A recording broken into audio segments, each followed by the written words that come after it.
Yo, what's up, everybody? Welcome to the DA's office.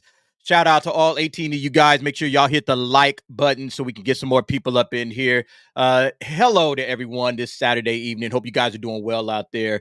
It's been a very busy day for me, man. If you guys couldn't tell, I barely got this thing created and put together at the last minute. But the show must go on, man. Regardless of what's going on out there in the world, we got to still put a show together. So I want to say what's up and shout out to everybody that's out there. Thank you guys for making it. And yeah, we're gonna rock this thing out. T has not showed up yet. Okay, no T yet. He got the invite. I haven't heard back from him, so I'm not sure if he's gonna make it or not.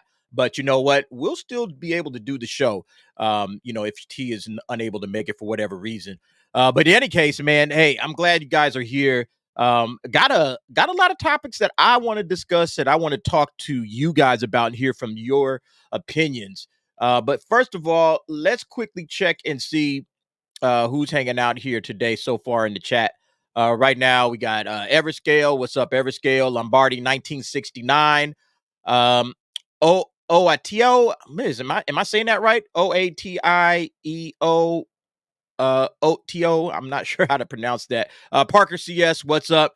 We got Venger. Venger, what's up, brother? Shout out to you. Rafa Balde, always here. Shout out. Thanks for hanging in with us, Rafa Balde. Appreciate that. Brogu. Brogu is in the house. Shout out to Brogu. We got Rogue Sarge. Rogue Sarge, obviously, is always here representing. I appreciate that. I even see the super chat. I'm going to get to that in a minute, Rogue Sarge. Man, you are a madman with the super chats. Avengers Rising, shout out to you as well, sir. And see here, if I missed anybody, Everscale, I'm not sure if I got all of you guys. But yeah, we're going to go ahead and get this thing kick-started. Obviously, as you know, there are many ways that you can support. There are many different things that you can do if you're trying to give me some love and help me out with this whole endeavor of the DA's office and my channel. And here are the ways, okay? First of all, I got a merch store, okay? A couple of people have bought some stuff from the merch store. I got some T-shirts in there. So go check it out. You might see something you'd like. I'm going to be adding some new stuff soon. I'm just trying to dream up some different ideas of things that we can do. But so we do have a merch store. I also have books. I am an author. I have 2 books available for sale. You can find all of these links in the description of every video, by the way, okay? Every video that I put out there, you'll see a link in the description. Book on the left, Margaret Gum and the Song of Solomon. Don't let the title fool you. It's a series. I am actually actively working on the second book as we speak, okay? So the follow-up is getting polished up, is getting ready. It will be dropping shortly, hopefully. But it's an Indiana Jones style action adventure film, world globe trotting type thing.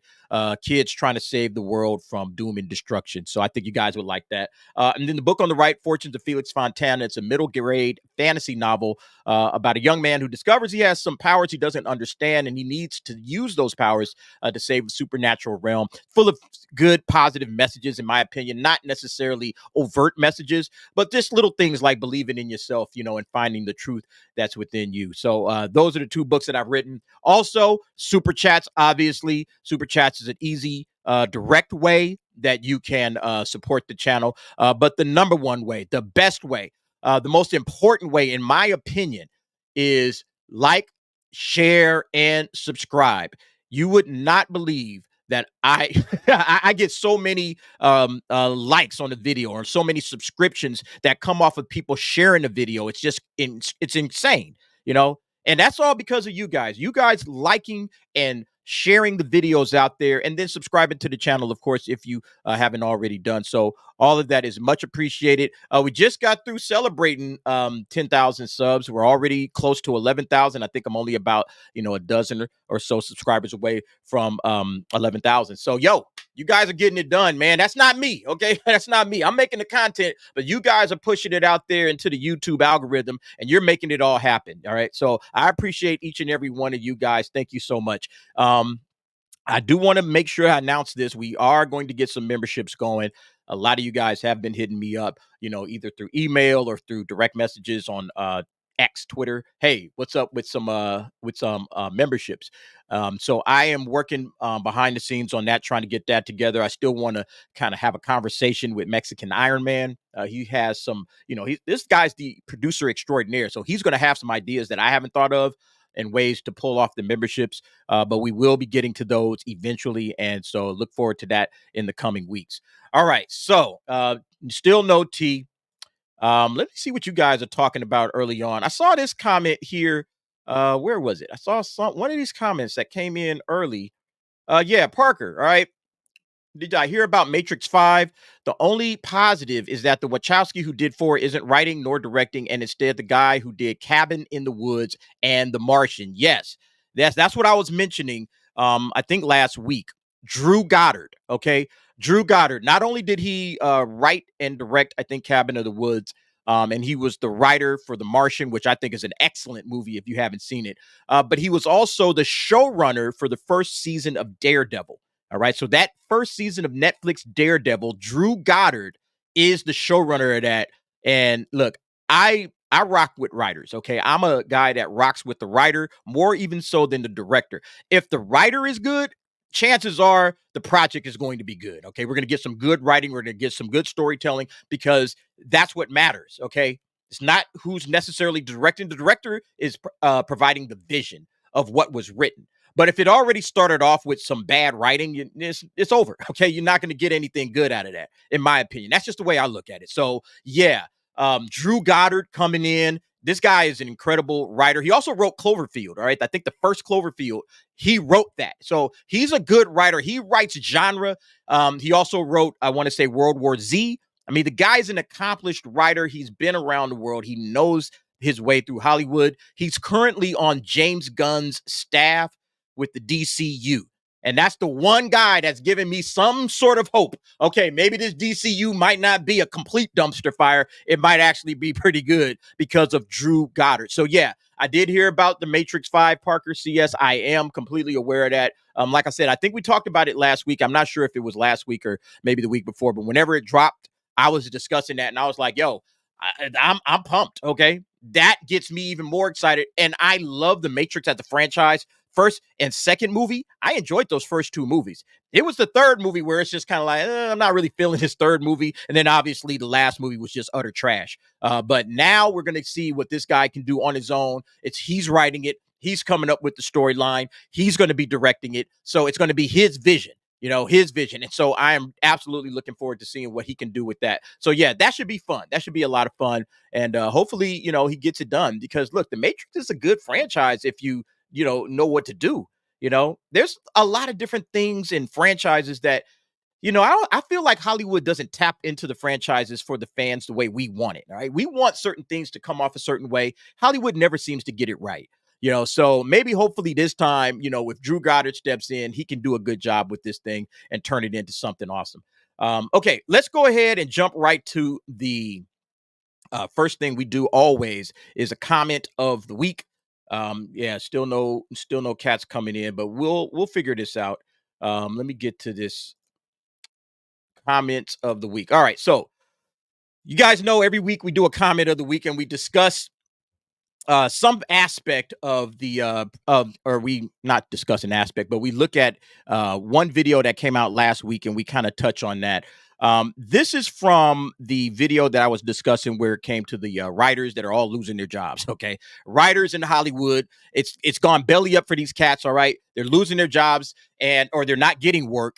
And I thought that this comment was especially important, all right, because we don't sometimes think about the long-term effect of the wokeness of Hollywood, like what Hollywood is doing to itself right now in terms of the wokeness. Yeah, they're destroying current Hollywood, but they're also messing up things in the future. And that's what this guy is touching on.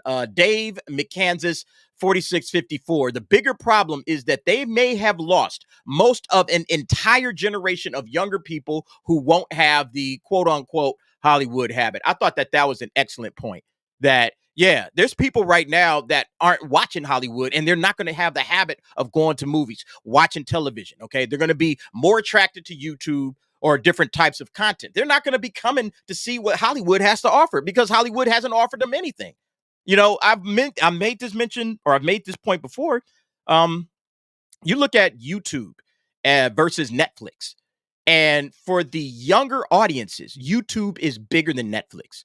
I mean, by several percentage points. All right. It's not even close. I think it's something in the range of like 35% to like 30%. Like that's the difference of how much people are actually watching YouTube, 35% versus Netflix at 30%. I mean, that's impressive. And why? Because with YouTube, you get to cater and curtail your content to what you want to watch. Netflix, you just got to watch what's out there. This is what Netflix has to offer. And I mean, it has a lot. You'll never reach the end of Netflix. But at the same time, it's like, okay, but what if I get to find a creator that I like and just go back to that creator over and over and over for my entertainment, for my content? Yo, that's dope. All right. I'll do that all day long. So, yeah, I think that's an important point when it comes to Hollywood. Rogue Sarge, just starting vacation. Bro, have a great vacation, man.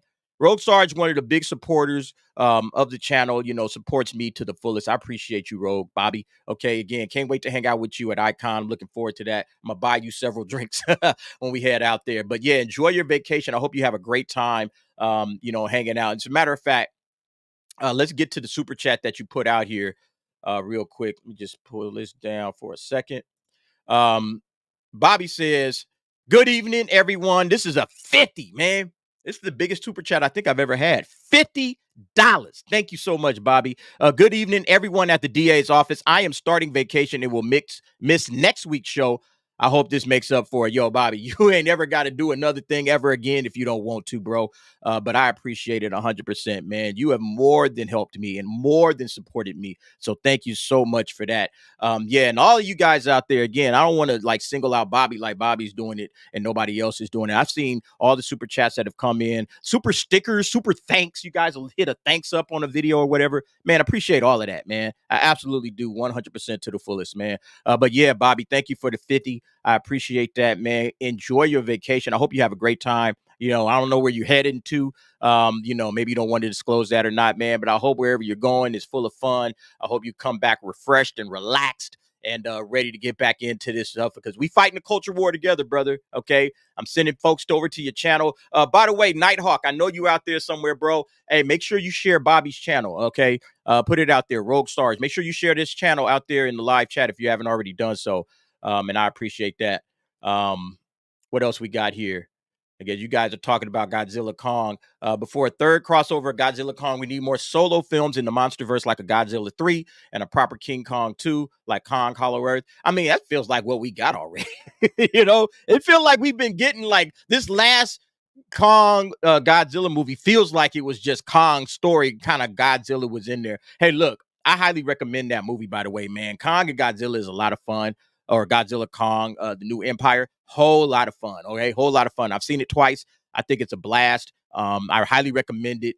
Oh yeah, Bobby, you welcome, bro. He says, thank you, Bobby. You welcome, bro. And again, I hope you have a great time, man. I hope you enjoy your vacation to the fullest. Brogu, he says, DA, if you really think about it, there are no real superstars who are young. Cavill and Ryan Gosling are starting to get up there in age, and everyone knows Tom Cruise is in the old category. Yeah, I mean, there's no young, hot superstars right now. If you really want to talk about it, I'm not sure. I don't know who would be like the young, hot, like with its star of the current era. Like, who would that be? I'm not sure. But nevertheless, yeah, I mean, Hollywood just really isn't doing, and themselves any favors with all this woke shit. Like the wokeness is destroying the overall industry, the film industry. People are like, nah, I'm good because this isn't entertaining. I'm checking out. I'm going in a completely different direction. I don't want to watch this stuff anymore. I'll watch some Eastern entertainment. Okay, so we got Japan stepping up with all the anime, the Godzilla stuff. All of that stuff is working right now. But what's not working is, on the East Coast, or excuse me, on Western entertainment. All right. Have an American version of Godzilla versus Destroyer. I wouldn't mind seeing that. That could be fun. I think any monster movie after Godzilla -1 will pale in comparison. Yeah, bro, or Bobby, 100%, man.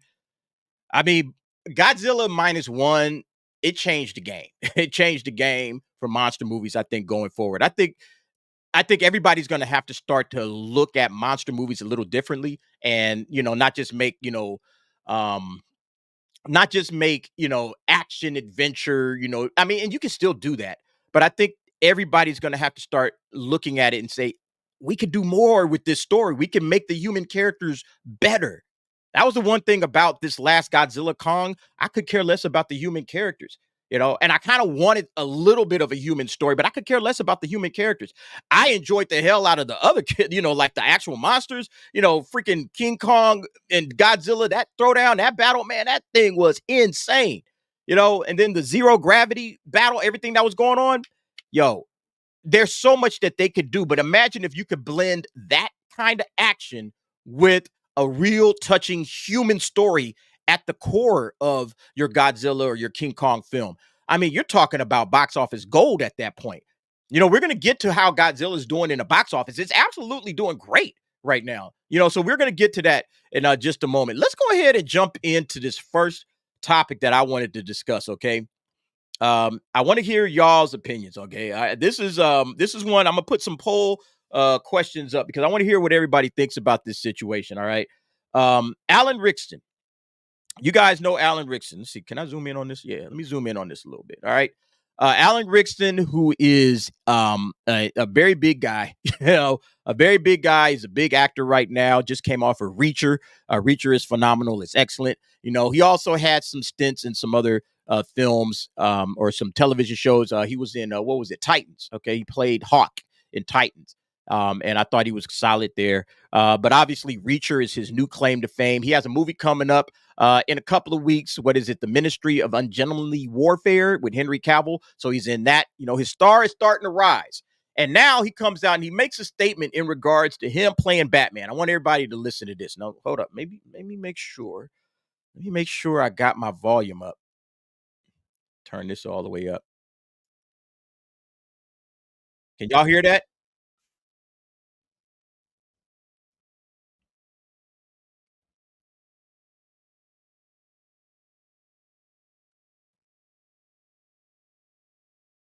Mm.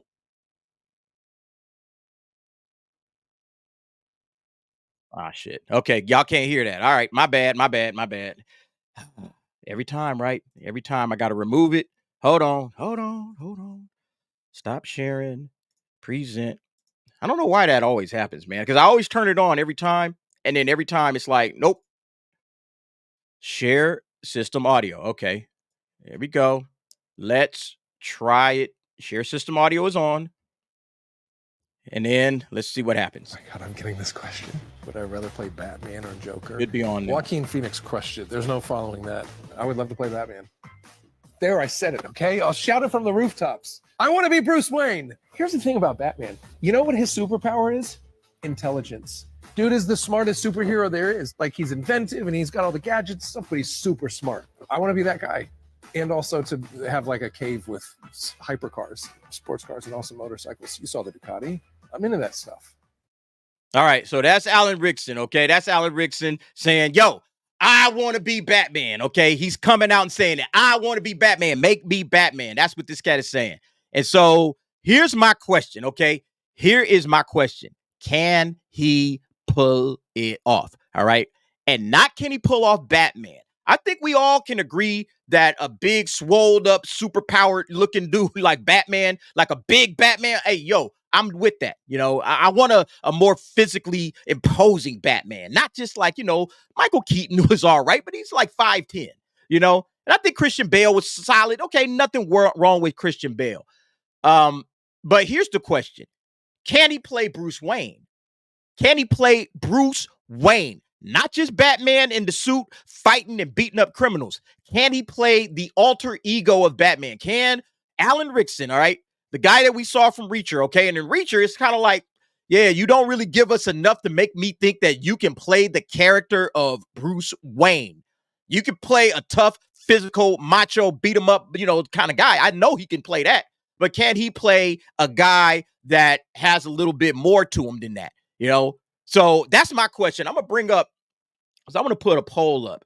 And I think there's 3 or maybe 4 different types of Bruce Waynes that we've seen, right?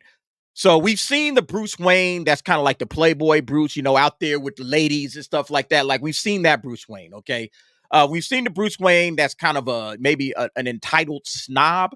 We've seen the entitled, snobbish Bruce Wayne, kind of a jerk Bruce Wayne, maybe drunk. He's always getting drunk. I mean, we've seen him because remember, Bruce has to throw everybody off. He can't oh man, this guy could be Batman. He's got to throw everybody off with his alter ego. So he's always got to play a role. He's always got to play like he's a womanizer or that he's drunk. He's got to play some sort of a role. So which role do you think Alan Ritchson could play off? Okay, could he be the womanizer, playboy Bruce Wayne? Could he be the sloppy drunk falling down, louse? Could he be that Bruce Wayne? Also, like the Robert Pattinson Bruce Wayne, the mopey, depressed, could he play that Bruce Wayne? Is that the guy we would want to see from Alan Ritchson? I think this one maybe is kind of one we haven't really seen a good deal of, the businessman Bruce Wayne, okay? Hardcore businessman, he's with it. He's like into Wayne Enterprises. And, it's like, man, well, he couldn't possibly be Batman. This guy's working like a workaholic. He couldn't be Batman. Which of these personas of Bruce Wayne could Alan Ritchson pull off? So I'm going to put this up in a poll. Let me type this up real quick. All right. Which Bruce would Alan Ritchson be best? All right. Forgive my poor language. All right. So let me add a couple of options. All right. So let's go business.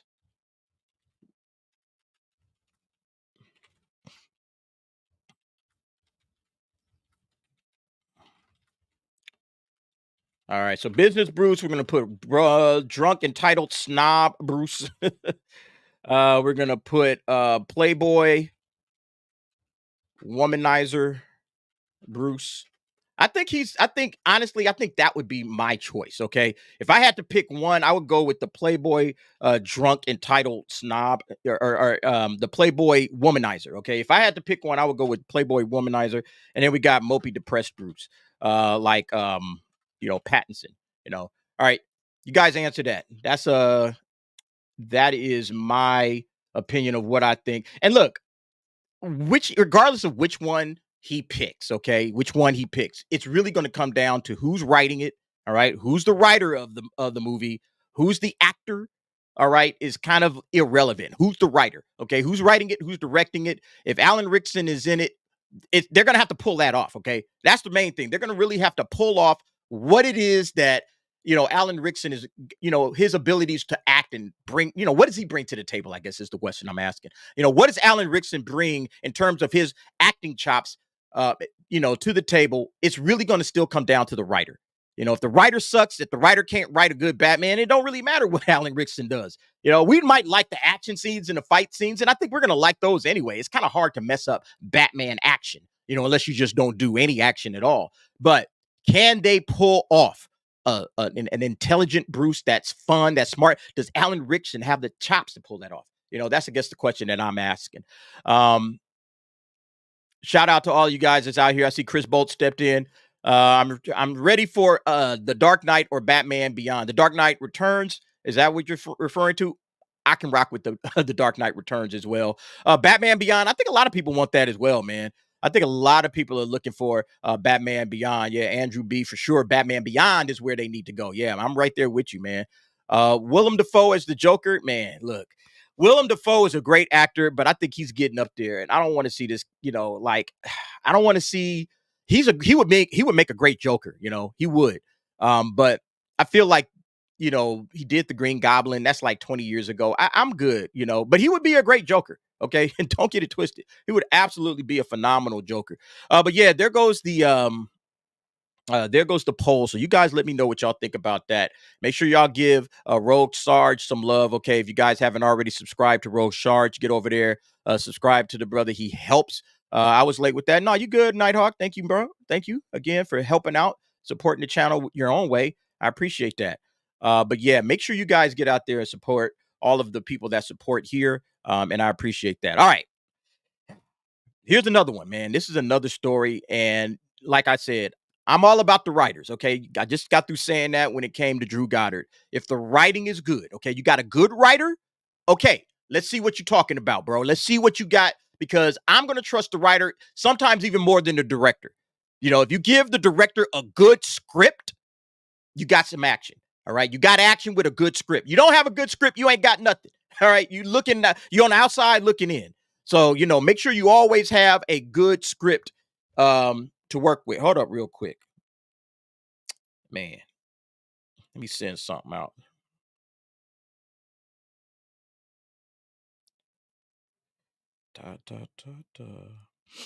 All right. Let's send something out real quick to T. Yeah, I know. I'm looking for him too, Avengers, okay? Say, yo, where's Uncle T at? I don't know, man. He ain't hit me back. I spoke to him earlier today, but he ain't been able to hit me up. So, we'll see. But anyway, let me get on with this one, okay? Like I said, the writers are important. The writers are very important to any movie project, any television project. And right now, James Mangold's Jedi Origin Star Wars movie, they just picked up an Andor writer. Now, I want to know how you guys feel about this. How do you guys feel about this? Because a lot of people ain't feeling this James Mangold guy at all. I'm one of them. I am not a fan of James Mangold after how he butchered Indiana Jones. I'm not a fan of this cat at all. And then the way he came after the fans and attacked the fans, I'm not a fan of that shit either. But, I try to give everything a chance, and I try to look at everything fairly.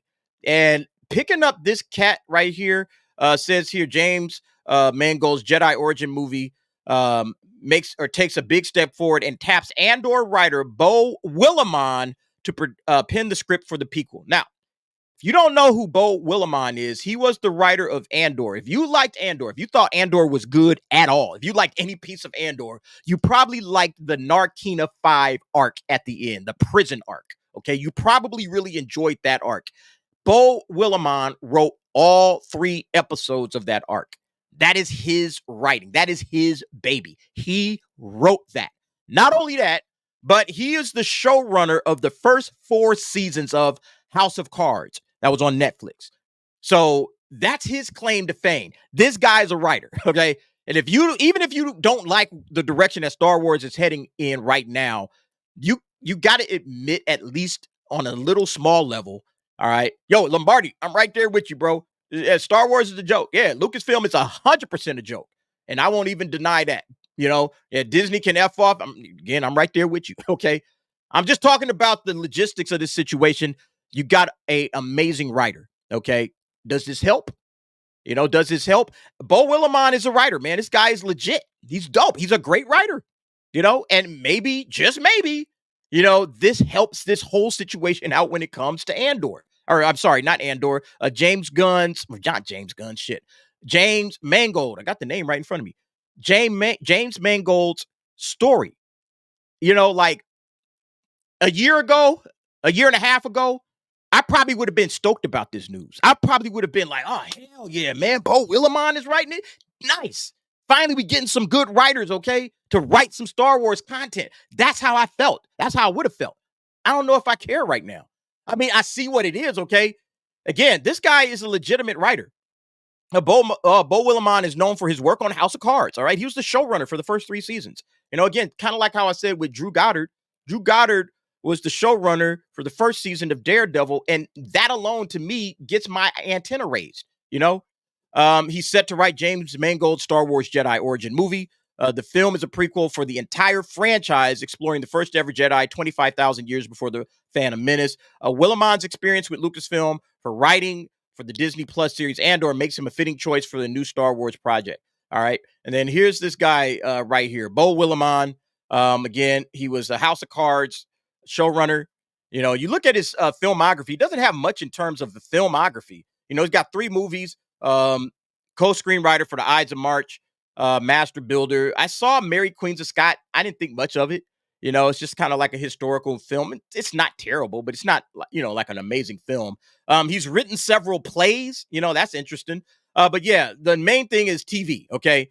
You can see right here, he had all of this work. Okay. All of this work with House of Cards. Okay. And then he wrote this series, the first, I don't know anything about that. And then episodes 8, 9, and 10 of Andor, Narkina 5, Nobody's Listening, One Way Out. So, I mean, take that information for what you will. I think it's a good choice, if he can keep, the woke crap out of this, hey, maybe it turns into something. Maybe it's great. I'm not sure. But nevertheless, I thought that this was a good little tidbit of information. And for those that like Andor, I know there's some of y'all that don't really care for Andor, haven't really watched it. I think it's one of the better series that have come out, just series period. All right, Star Wars or otherwise. I think it's just one of the better series that's come out probably in the last like 5 years. It's up there in my opinion with stuff like House of the Dragon. It's right there with House of the Dragon in terms of quality, in terms of storytelling. I think I saw like Red Letter Media finally covered it. They liked it. It's like Critical Drinker liked it. Like a lot of people like this series. So I get it. Star Wars isn't great. Right now it's not in a great place. But one of the shining stars that it had was Andor. And now, they're getting this Andor writer to step in and help James Mangold. So, hey, you got to, at least they're not fooling around when it comes to, at least bringing in a couple of good folks. It can't all be Charmin Obey-Chinoy, writing a Rey movie. Like, that's something I could care less about. A Rey movie is the last thing on my radar. Andrew B. They just need to get rid of Kennedy and start making some old Republic shit. We need the fucking Sith Empire to come in and start mashing Jedi. Yo, you guys have no idea how much I would love that right now, man. You would have no idea. Lombardi says KK will try to mess with this movie. Yeah. I mean, that's her job, man. It seemed like Kathleen Kennedy's job is to fuck with Star Wars as much as humanly possible and not let it be good. It's like, yeah, it's looking like it might be something with this Mandalorian. Nah, put a chick in it and make her lame and gay. It's like, that seems like that's all this chick knows how to do. That's all she knows how to do when it comes to Star Wars right now. It's just get in there and screw it up. And that goes for all of Lucasfilm as well, man. Like you would have never convinced me that Lucasfilm would be in the state that it's in, back in the 80s. I said Lucasfilm is probably the greatest thing that ever happened to film back in the 80s. Star Wars and Indiana Jones, those two franchises alone, man, Lucasfilm should have been able to print money. Now that they got the Disney money backing it, they should have been able to just print money from here until eternity. They should have been able to, hey, we're going to come out with some Indiana Jones series. We're going to do some spinoffs. We're going to make them amazing and incredible. They should have been able to do all of that shit, but they went hard into the identity politics and just fucked everything up. Oh, yeah. Shout out. We got another super chat. Let me bring this up real quick. Venger for 10 pounds. I watched The Omen today. I liked the film, but it appears it has retconned The Omen 1976 concerning Damien's birth. I'll say no more or I'll spoil the film. Man, that's sad, man. I'm sorry to hear that. So the first Omen you like the film, but they retconned some stuff. So I'll have to check it out. I have not seen it yet. We'll get to the box office in a minute. I don't think it's doing that well on the box office front either. But thank you for the 10 pounds, Venger. I appreciate it, bro. Horror is in a weird place right now. I feel like there's good stuff you could do with horror, but they're not doing it. And a lot of the, let's go back into the past. Let's remake some stuff. That's starting to seep in a little bit more with horror. Or they're trying to, play that role. They say, okay, well, we could jump in here. We could jump in here and remake this, Halloween or remake Evil Dead. Let's bring that franchise back up. Let's bubble that thing back up to the surface. And, this seems like the same thing they're doing here with The Omen. Let's bring The Omen out here. That's a name everybody knows. We could capture, some attention with it. We can bring some boys to the yard with it. And we don't necessarily have to, write an amazing film, and that's the biggest problem when it comes to Hollywood right now is they feel like they don't have to do what the fans want, which is give us something amazing. And then they retcon everything, They say, oh, now that we had its franchise, we can just play fast and loose with it, So I don't like that. I don't like that aspect of Hollywood right now. And it seems like they're starting to do that more with horror. Let's hope that nonsense wears off. They did that with Candyman. Like that Candyman was not good. It was serviceable. It was a serviceable movie, but the movie is not good. And so bringing out old franchises, dusting them off, throwing them back on the scene, and then trying to capitalize on it, man, that's Hollywood right now. And that's why nobody's checking for Hollywood. That's why Hollywood is falling all the way off. Yeah, right here. They could have passed the torch in Indiana Jones and the Crystal Skull. They had the perfect opportunity to pass it over to Shia LaBeouf. All they had to do is just write a good character, right? All they had to do was write a good character. Short Round and Mutt team up spinoff film could have been cool. Yeah. I had an idea that they should have taken Short Round and just temporarily made him like Indiana Jones's adversary. Like, some, foreign entity hires Short Round, to kind of find something, and Indiana Jones has to beat Short Round to the punch, and Short Round is using all the tricks that Indiana Jones has taught him over the years, to beat Indiana Jones to the punch, and Indiana Jones is, struggling to keep up with his former protege. I thought that would have been a real cool way to like bring Short Round back into it. But then like Short Round realizes this other entity is, or government, whatever, that these guys are the bad guys. He wasn't aware of it. Indiana Jones has to put him up on game, and then the two of them tag team to take these guys down. And then Indiana Jones hands it over to Short Round. I thought that would have been a way you could have introduced Short Round back into the Indiana Jones world, and then did something with it from that standpoint. But, they didn't. They wanted to go with Hell in a Shaw, okay? Hell in a Shaw and the Dial of Destiny. What a trash movie that was, man. Yeah, so yeah, that's the problem, man. They don't know what they're doing over there at Lucasfilm. Lucasfilm is just a shell of its former self. And sad. It's real sad because, back in the 80s, 70s and the 80s, Lucasfilm was it, man. The 3 Star Wars films, the 3 Indiana Jones films, you couldn't have asked for anything better than that. I mean, the fans loved it. Everybody loved that back in the day, man. I mean, Indiana Jones especially, that was like the film that really made me want to write. Made me want to be a writer. That's why it's kind of why the first book I wrote is a Indiana Jones style adventure. It's not exactly Indiana Jones. There's definitely some differences, but it's that world, globe trotting, all over the world kind of adventure, running into dangerous groups here and there and using your wits to kind of get yourself out of it. One man versus, just like this crazy army of people, like that kind of a story is what I've always enjoyed. And yeah, Lucasfilm had it with Indiana Jones. They should have been able to carry this franchise into the future. Too bad. Chris Bolt, shout out, bro. Hollywood will never create anything new. Can't piss off insert minority group here. Yeah. Real talk, bro. Real talk. Rafa Balde, there's no way. The goal is not to destroy the whole franchise. It has to be some sort of a grievance or vengeance from Kathleen Kennedy. I believe it, man. I think Kathleen Kennedy, unfortunately, just is... She wants to be the thing that made Star Wars great. She wants to leave her mark on Star Wars or on Lucasfilm or on Hollywood, because even though she was the, quote unquote, producer of all of these films, it's really George Lucas and Steven Spielberg, that were the driving force behind all of these great films that she produced. Yeah, she produced them, but it's really George Lucas and Steven Spielberg, right? Like, nobody thinks Kathleen Kennedy was the driving force behind the success of those films. She's not, and to say otherwise, it's just stupid. I hear people all the time, Kathleen Kennedy produced this, and this. She produced all your greatest films. I'm like, so what? So what? And who wrote the film? And who directed it? Oh, George Lucas wrote that? Oh, Steven Spielberg?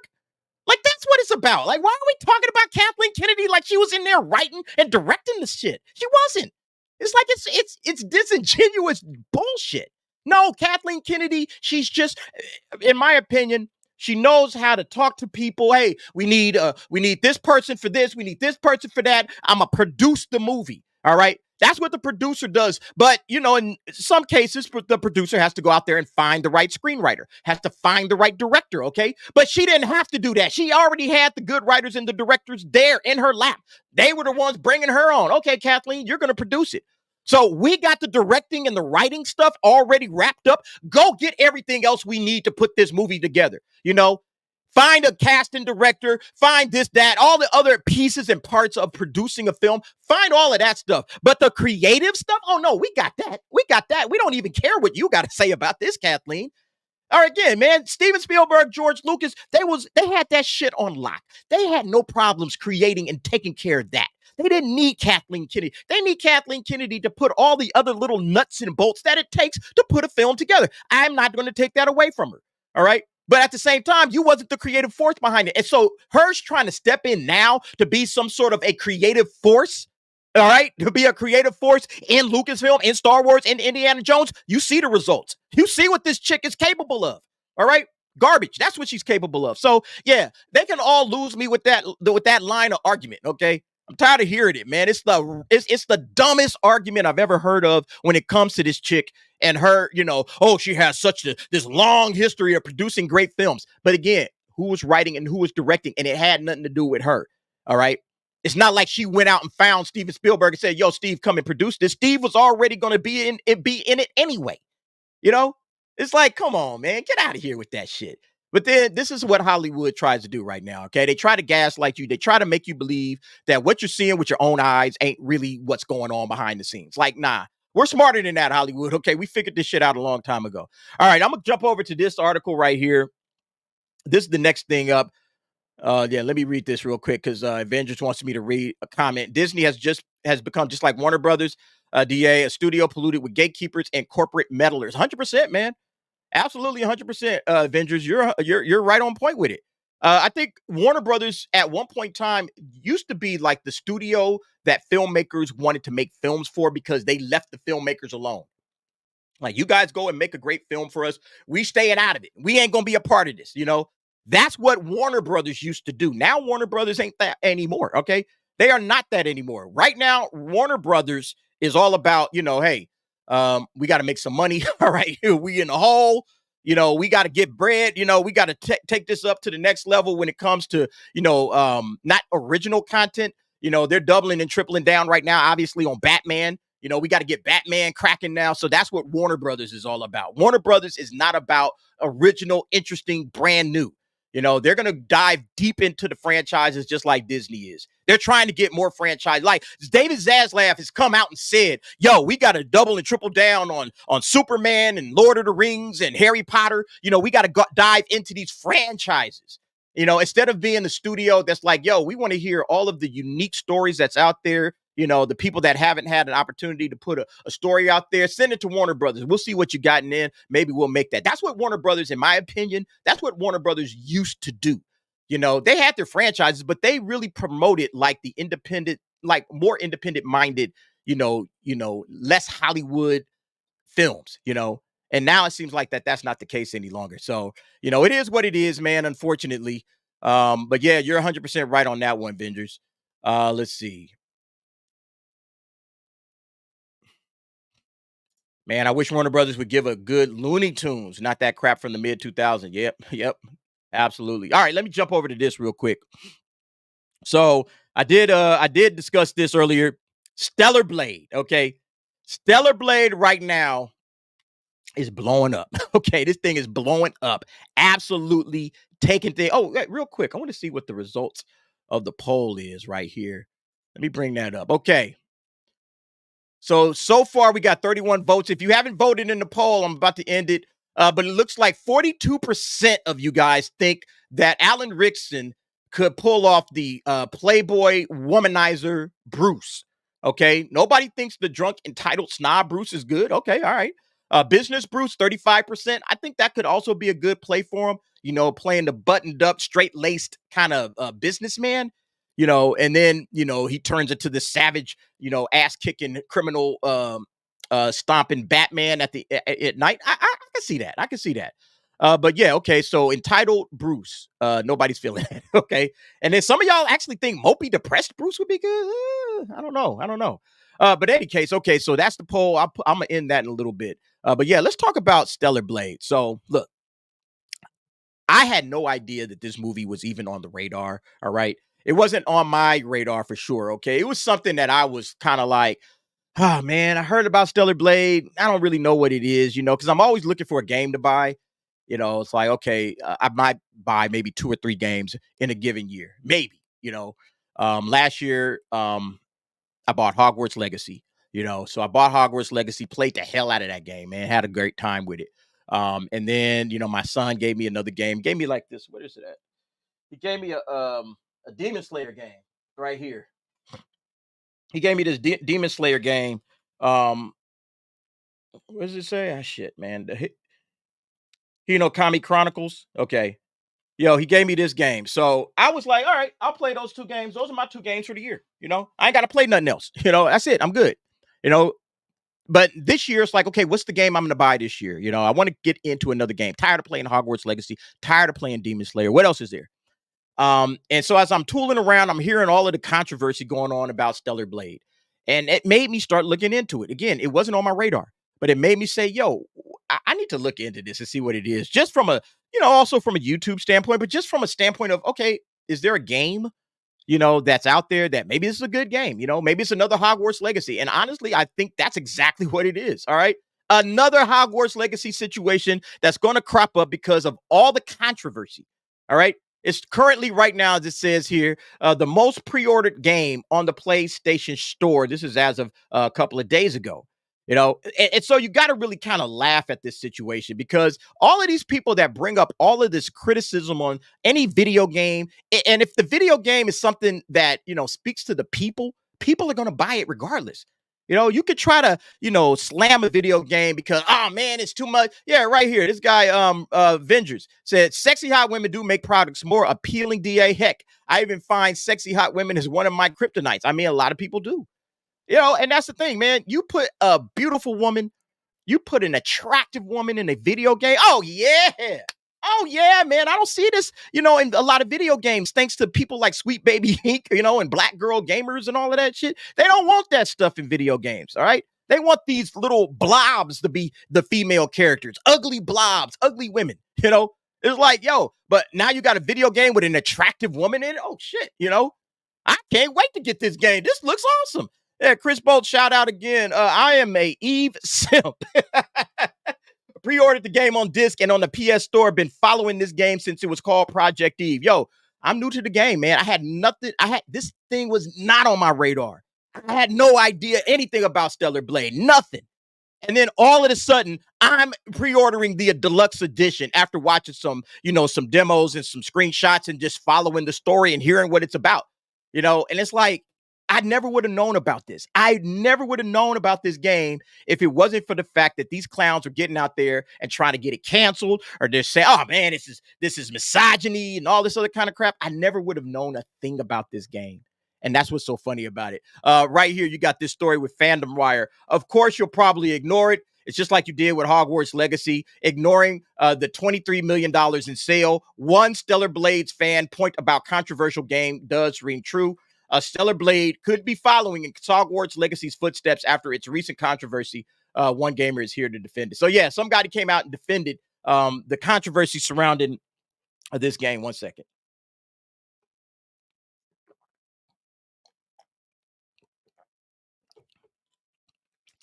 Shout out Sifax. What's up, bro? Thanks for being here, man. I appreciate it. Yeah. Again, Stellar Blade, to me, in my opinion, it looks like it's going to be a good game. I think it comes out in like 2 weeks, right? It looks like it's going to be an excellent game. It looks like it's going to be awesome. But I don't think this game would have got the attention, all right? And it wouldn't have all of these sales. It might have had some, okay? I'm not saying it wouldn't have any sales, but it wouldn't have been $23 million in sales if it wasn't for the fact that all of these clowns came out here trying to get the game canceled or trying to talk shit about the game, all right? You can't do that shit, okay? You got to just say, hey, man, if we want this game to kind of quietly go away, the worst thing we could do is get out here and stir up some controversy. All right. Stellar Blade is a hit with controversy over its portrayal of women. Stellar Blade could receive the same boycotting treatment as Hogwarts Legacy, according to one gamer. Gamers are both excited and worried about getting their hands on Stellar Blade after the recent controversy. I mean, again, we see what results that controversy has had. Okay. Currently the most pre-ordered game on the PlayStation Store. And it's just going to keep going, And again, for somebody like myself, like, I don't know how to say this, but I play enough games to know, let's say I played more games back in the day. All right. Way more games back in the day than I do right now. But now it's like, I want to get back into games even more. Like, this is bringing me back in because Hollywood's kind of fallen off. Hollywood's falling off. And then you see a game like Stellar Blade and it's like, oh, okay, we got attractive women in the game. All right. I did the video on that just yesterday. We got attractive women in the game. Oh, shit. All right. Look, I'm all in right now. Okay. I'm trying to see if Sydney Sweeney will get on the show and talk to us about being attractive, man. It's like, hey, how do you feel about this, Sydney Sweeney? You're getting all of this attention that's coming out of nowhere, and it's just because I think males are starved. All right. It's all of this stuff from the Me Too era. All of this crap has absolutely like taken the steam out of being a man. Like men don't want to be men anymore. Men are afraid to like beautiful women or hit. Oh my God, look at this chick. She's an attractive woman. I don't want to be looked at as a creep, you know? And it's like it's taken away from, you know, some of the things that we enjoy as guys, you know? We enjoy an attractive female character in video games. Why do you think Tomb Raider was so good? You know, like back in the day, you look at those Tomb Raider graphics and they're kind of, you know, cheesy by today's standards. But Tomb Raider was great just because, put an attractive chick in it, you know? The opposite of what Kathleen Kennedy wants to do. You know, put a chick in it, make her lame and gay. So you put a chick in it, make her hot and attractive, all right? That's what you should be doing. And it works, okay? It absolutely works. You know, so yeah, I think this is just smart, man. It's just smart business, you know? And it doesn't hold your hand. I guess that's you're talking about the game, King Q&M. It doesn't hold your hand. You actually have to use skill to win. There's little things about this game that I'm liking, all right? Okay, yo, I see you dropped the super chat. Yo, thanks, King Q&M. I didn't see that. Hold on a second. Let me close this out. Appreciate that, bro. Appreciate that. For $19.99, King Q&M. Shout out, bro. Apparently, Eve from Stellar Blade will make women self-delete because they can't live up to unreal beauty standards, I think standards from me or something dumb like that. Look, it's one of the dumbest things I've heard of in my entire life, all right? There have been beautiful women that have walked the earth since the dawn of time. And women, if you are in that mode, okay, let me say this, all right? If you're somebody that feels some sort of way because you see somebody else that's attractive, all right, you whether it's guy or male or female, all right, you see somebody else that's attractive and it makes you feel like down on yourself, like, oh, or you see a video game and it's like, man, that's an unrealistic standard. I can't possibly live up to that. Look, everybody is different, okay? Everybody is different. Every single human being that's ever walked this earth, we're not the same, all right? Some people are tall, some people are short, some people are fat, some people are skinny, some people have muscles, some people don't have muscles, you know? Some people, their body chemistry is just a certain way that they could just, you know, take off a lot of weight real fast, okay? I was talking to a friend about that the other day, and back in my day, I could, you know, eat whatever, no problem.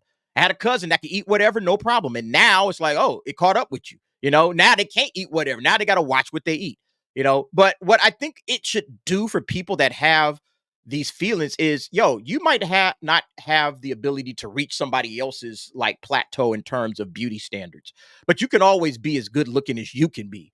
You know, you can always, you know, work out, you know, take care of your hair, your skin, and all that kind of stuff. You can always do that. There's nothing stopping you from achieving the best that you can achieve in and of yourself. You know, beauty ain't everything. You know, that's the one thing that I've learned after years of life is that looks. It's like the most like inconsequential thing about you as a person. It might be the thing that gets you in the door, you know, gets your foot in the door. It might get you some attention from the opposite sex or whatever. But ultimately, those relationships all fall apart if you're a terrible person at the core of your being. You know, if you're some kind of a shithead, yeah, I mean, all your looks don't really help you, do they? You know, so I don't really think that, you know, people should worry so much about, oh, I can't live up to this beauty standard. No, just be the best person you can be and don't worry about all of that shit. What does that shit even matter? You know? And I mean, like for women that like, you know, you're gonna take your life because of that shit. Like, come on, man. Like that's narcissism on a whole different level, man. All right. That's some supreme ass narcissism that, you know, I can't be this other person. So that means I don't see any other value in my life. I might as well end it all. That's some serious narcissism. Those are the kind of people that have spent too much time online. They probably need to put their phones away. They probably need to jump off the internet for a few weeks, you know, and just go outside and just deal with normal people, you know, and talk to those cats and see how regular people get down, because regular people don't think like this. All right. There's something wrong with you if you're thinking that you got to take your life because you can't live up to somebody else's, you know, appearance. You know, you are your own person and everything ain't for everybody anyway. You know, some people ain't really, I can be honest. I'm not really into like overly beautiful, you know, insanely beautiful people, you know, because it's always like, I see a beautiful woman and first thing I think of is, okay, you know, if you ain't already married with kids and you already got somebody, like, is something wrong with this chick? I'll be honest, man. I'm just an honest dude. I'll look at her and be like, hey, man, something might be wrong with this chick. If she's insanely beautiful, you know, she's just got an amazing look on herself and she's like alone, like guys ain't hitting up on her. Like, whoa, what's happening here? You know, what's wrong with this picture? You know, that don't add up. It don't add up to me. So, you know, my antenna just raises up immediately when I see stuff like that. You know, so sometimes beauty ain't all it's cracked up to be. Sometimes you see a beautiful woman and that shit is gone to her head, or a beautiful guy or a handsome dude. That shit goes to their heads. You know, it's all about who you are as a person, the grounded individual that you are inside. That's what matters. All right. Anyway, let me get off of this high horse. Yeah, but Stellar Blade, looking forward to that shit, man. Can't wait for it.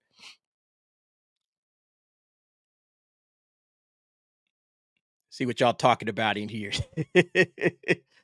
Brogu, these feminists are full of crap. They complain about how a woman or a man objectifies a woman as a sex object, but they are the same women that will come out of their house with damn near nothing on. I mean, yeah, bro, it's like the ideology right now when it comes to feminism and all of this stuff, man. It's insane, man. It's insane. You know, I don't understand, like, you know, how people, you know, can like come to these conclusions. You know who likes hot chicks other than guys? Other women, you don't see them as cosplaying unattractive characters. Yeah, man. Sifax, bro. You never see that shit, right? You go to an anime convention, it ain't nobody's cosplaying some ugly ass character. Everybody's cosplaying the hottest thing out there. You know, what's the hottest character that we can cosplay? You know, with damn near nothing on. All of these chicks, you know. It's funny how that is, man. It really is. But yeah, that's how it is, man. If she ain't snatched up, she's a 304. Leave them hoes alone, bro. Chris, I've never once, I've yet to meet an attractive woman. Okay, a beautiful woman. I mean, I'm talking about drop dead gorgeous. Okay, like a 10. All right. I never yet met a 10. All right. I'm 51 years old. Okay. I've seen a lot of life. I've yet to meet a 50 in my 51 years. I've yet to meet a drop dead attractive woman that is single and it ain't something wrong. Okay. It ain't something going on up there, you know, like I'm talking about a 10, you know, at 9s and 8s and all of that stuff, you run into them. And sometimes it's legitimate shit, but a 10, like a 10 out of 10, like what the hell are you doing alone? I've never yet seen one that ain't got something going on up here. Okay. If she ain't snatched up 100%, bro, if she ain't snatched up, I think I'm going to get one of those books. Hey, I'm not sure if you're referring to my books. Thank you. But yeah, these books are out there and available. So I appreciate any love you give me in that regards. No matter how hot and beautiful some women are, someone somewhere is tired of putting up 1000%. Bobby, thank you for that. All right, let's move on to the next topic. So we've been covering the box office, you guys know. When it comes to, you know, where the box office is, we kind of check in every week, you know, see what's going on with the box office. This weekend, it looks like Godzilla X Kong is going to knock out Monkey Man and The First Omen. All right. Godzilla X Kong rising to $30 million.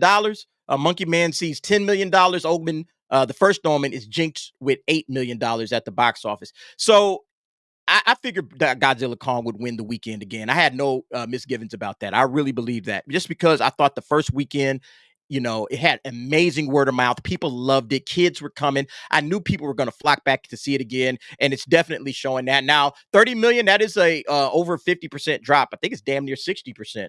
If that's what it ends up coming up with, it might even be over 60%. But nevertheless, you know, that I expected, but at the same time, it's still great that you have two movies, especially Monkey Man, which I have not heard anything about. All right. In terms of, you know, I've heard it's good, but I haven't talked to people I know, but I haven't heard anything like negative about it. I haven't heard that it's bad. So I'm like, okay, why aren't people going out to see Monkey Man? It looks like it, you know, from the trailers, looks like it could be interesting. But yeah, only $10 million for the opening weekend, which isn't good, you know, which is not good. And it goes back to what I was saying before when it comes to Hollywood in this year, is that Hollywood is struggling, man. And this is going to be a bad year. This is going to be a down year. This is going to be a down year for Hollywood. So it says here, after a better than expected 8.5 million on Friday, Godzilla and X Kong, the New Empire, has hoped that its second weekend can propel back that $30 million vicinity we were projecting earlier this week. Okay, so it's not quite there yet. I think if we show the box office, we'll get to the box office in a second. The first day it did do the $8.5 million. So, you know, if it has a big Saturday, if it has a really solid Saturday, it could get to that number. But, you know, Monkey Man in The First Omen, you know, kind of disappointed me in a lot of ways, man. I thought both of these was going to do all right, you know. Again, I've been looking at the box office. It's like, hey, what's bringing people back to the box office to watch more movies? You know, it's like Dune did that. Dune brought uh people into the theaters, you know, and now it's like, oh, now that I'm in the theaters, what's coming out next week? What's coming out the week after that? You know, it's like you got to get people in the habit of going to movies over and over and over. So every weekend is something brand new coming out. And it seems like right now, you know, even though Godzilla Kong is there, it's not bleeding over into these other films. You know, I thought Monkey Man would actually do a lot better than it did, and it didn't do that. And you know, nevertheless, it does have, you know, a solid B plus cinema score. I mean, that's not an A, but it's not a B, you know, so it's not a B minus, you know, or C or something. You know, B plus is okay. You know, that's kind of what your average Marvel movie, you know, your current Marvel movies are getting. It's getting about a B plus cinema score. So yeah, I was just surprised. You know, I was really surprised. I thought it would do a lot better. And then yeah, if we get to the box office. So remember, we've been covering this, discussing this part. The March box office is up 3% year over year from 2023. That's good news. That's good news if you're a movie theater, you know, if you're working at a movie theater. All right, it's on the positive train. All right, because if you go back and you look at January, yeah, January was down 10%. And then February, with all of the crap that came out in February, Madam Web especially, it was down 39.8%, damn near 40% year over year. So this 3% that it's March is up, you know, and it might go up a little bit more. They haven't finished tabulating the numbers. I mean, that's positive, all right? It's better than being down, but at the same time, it's not enough to make up for the down months of January and February. So now the question is, how does this thing play out for the rest of April? You know, is April going to start bringing some folks in? You know, that's the way I look at it. But yeah, I think that from a box office standpoint, you know, Hollywood's in trouble, man. There's some movies that are coming up. Obviously, I think we got Civil War. I think Civil War is coming up this weekend or this coming weekend. So we got that. What else is coming up? Let me see. Let's see. Yeah, Civil War is coming out April 12th. The Ministry of Ungentlemanly Warfare with Henry Cavill and Alan Ritchson. That's coming out April 19, along with Abigail. Abigail is like a horror movie that I thought was interesting. It's like the little ballerina girl. I don't know if you guys seen the trailers. The little ballerina girl is a vampire, you know, and so they get locked up into this house with this vampire who they've tried to kidnap, and yeah, things go badly for them. So I think Abigail looks like that could be fun. But is it going to bring people in? You know, is that a movie people are going to want to go and watch? Spy X Family, yeah, Spy Family's coming out on April 20. Man, April 19. There's a lot of stuff that I'm going to watch on that weekend. All right, that's another anime that's coming out. Spy Family Code White. So yeah, I'm looking forward to that. That should be cool. And then the last weekend in April, what do we got? April 26th. Challengers, that's that Zendaya movie. Not feeling that shit. Not feeling that shit. Yeah, so yeah, April looks pretty thin, you know, pretty thin right now in the month of April. But you know, at the end of the day, here it is. Hollywood right now, and we talked about this on the one video that I did, where Hollywood really does not have a good plan of what it's going to do. Let's see here. Okay, I tried to get a guest on, but he's not able to make it, so no worries. Um, Hollywood does not have a good plan right now of where it wants to go with the content, where it wants to go. You know, they're usually following Disney's lead. Disney is not doing the business anymore. All right. Disney is not what Disney once was, a trusted company. You know, it's like, hey, let's take the kids to a movie this weekend. Let's check it out. What's out? Oh, Disney got something out. 100%. Let's check it out. You know, Disney used to be that trusted company that you would go to, no problem. That shit is over. Disney is no longer that. Disney is the company you run from. And it seems like Hollywood, which got in the habit of following Disney's lead, now Hollywood's like, now what? You know, what do we do now? All right, we can't trust Disney is going to get this shit right. So we're going to have to figure this shit out on our own. And everybody's flailing.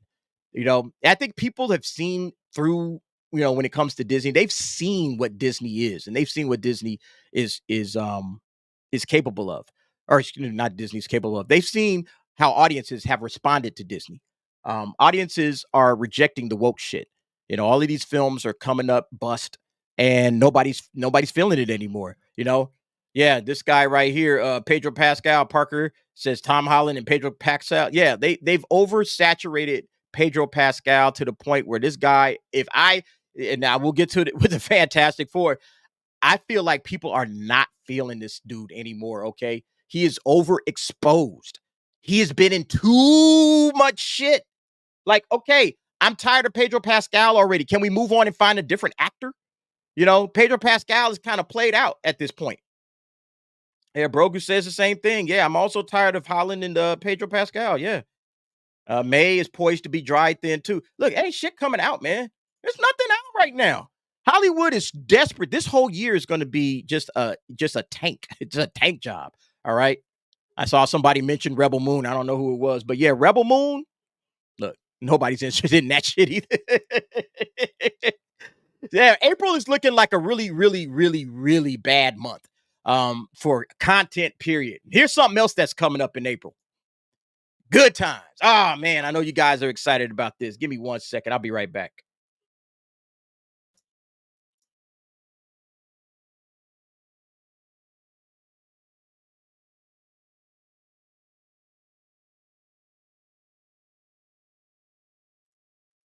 Sorry about that. I don't like coughing and sneezing in y'all face. Good Times has been an absolute train wreck, okay, for Netflix all the way around. All the goodwill that Netflix got from One Piece, up in smoke, all right? Completely up in smoke. This is such a stupid-ass idea. Whoever came up with this should probably never work in Hollywood again. Anybody that thought that this was a smart idea, hold on, gotta sneeze again.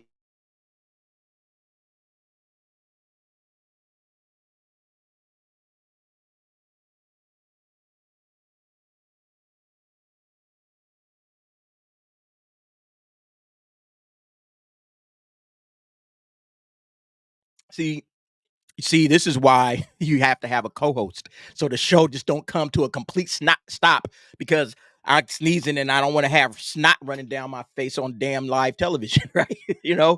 Yeah, man. I'm a hit you up, bro. Left me hanging. Anyway, what's up? Nah, that ain't him. I thought that was him hitting me up. Yeah, this disaster. Okay, like again, whoever came up with this idea and said, "Oh yeah, I know what to do.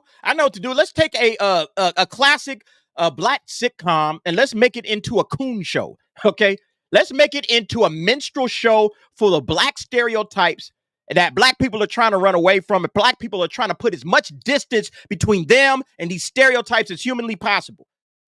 Some people say, "Oh no, we got to deal with these stereotypes. We got to embrace these stereotypes if we want them." Bro, people do not want this shit on their television. I don't know what made them think that this was something folks wanted to watch. This is the most disrespectful shit I've ever seen in my life. All right. Maybe not the most disrespectful, but it's up there. And the fact that these clowns thought that I don't know if they thought black people were going to rock with this or not, but black people ain't feeling this shit at all. Okay. Black people are not feeling this whatsoever. I have not shown this to one black person that didn't just turn away in disgust and say, what the fuck are they doing with this show? I loved Good Time. And then they go on a long tangent, the people I talk to, that is. They go on a long tangent talking about how much they love the show and how they should have did something different with this show. And they give me all these crazy ideas. And I'm like, yeah, but that ain't what we get. Okay? We're getting this minstrel coon shit. And the folks over there, that one actress, Yvette Nicole Brown, just doubling and tripling down on it and shit.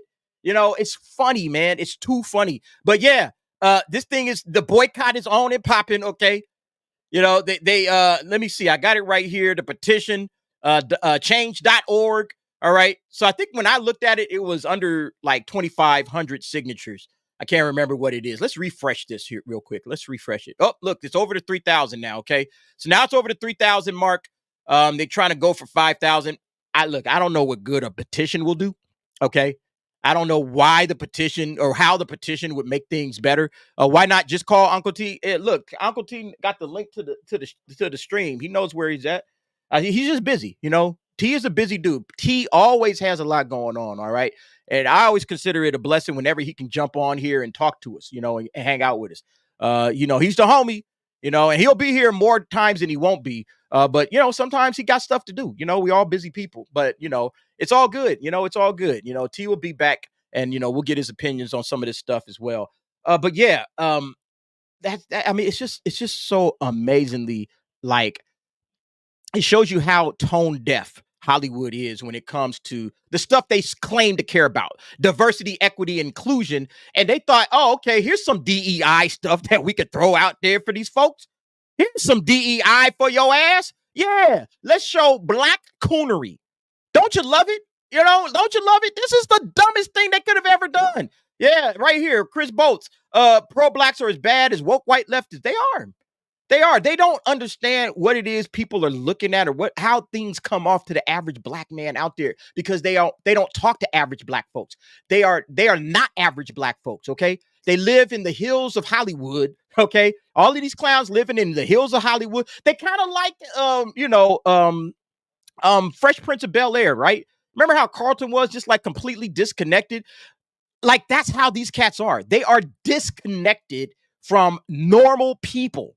And so that's why everything in Hollywood just goes completely to shit, because these people think that they are speaking, especially when you when you sit back and think about it, when you're trying to do some sort of a message, all right, you're trying to make some sort of a message movie or whatever, a message television show, all right, you get the messages all wrong because you think that you're speaking for people, but you don't know these people. You don't know the people you're speaking for.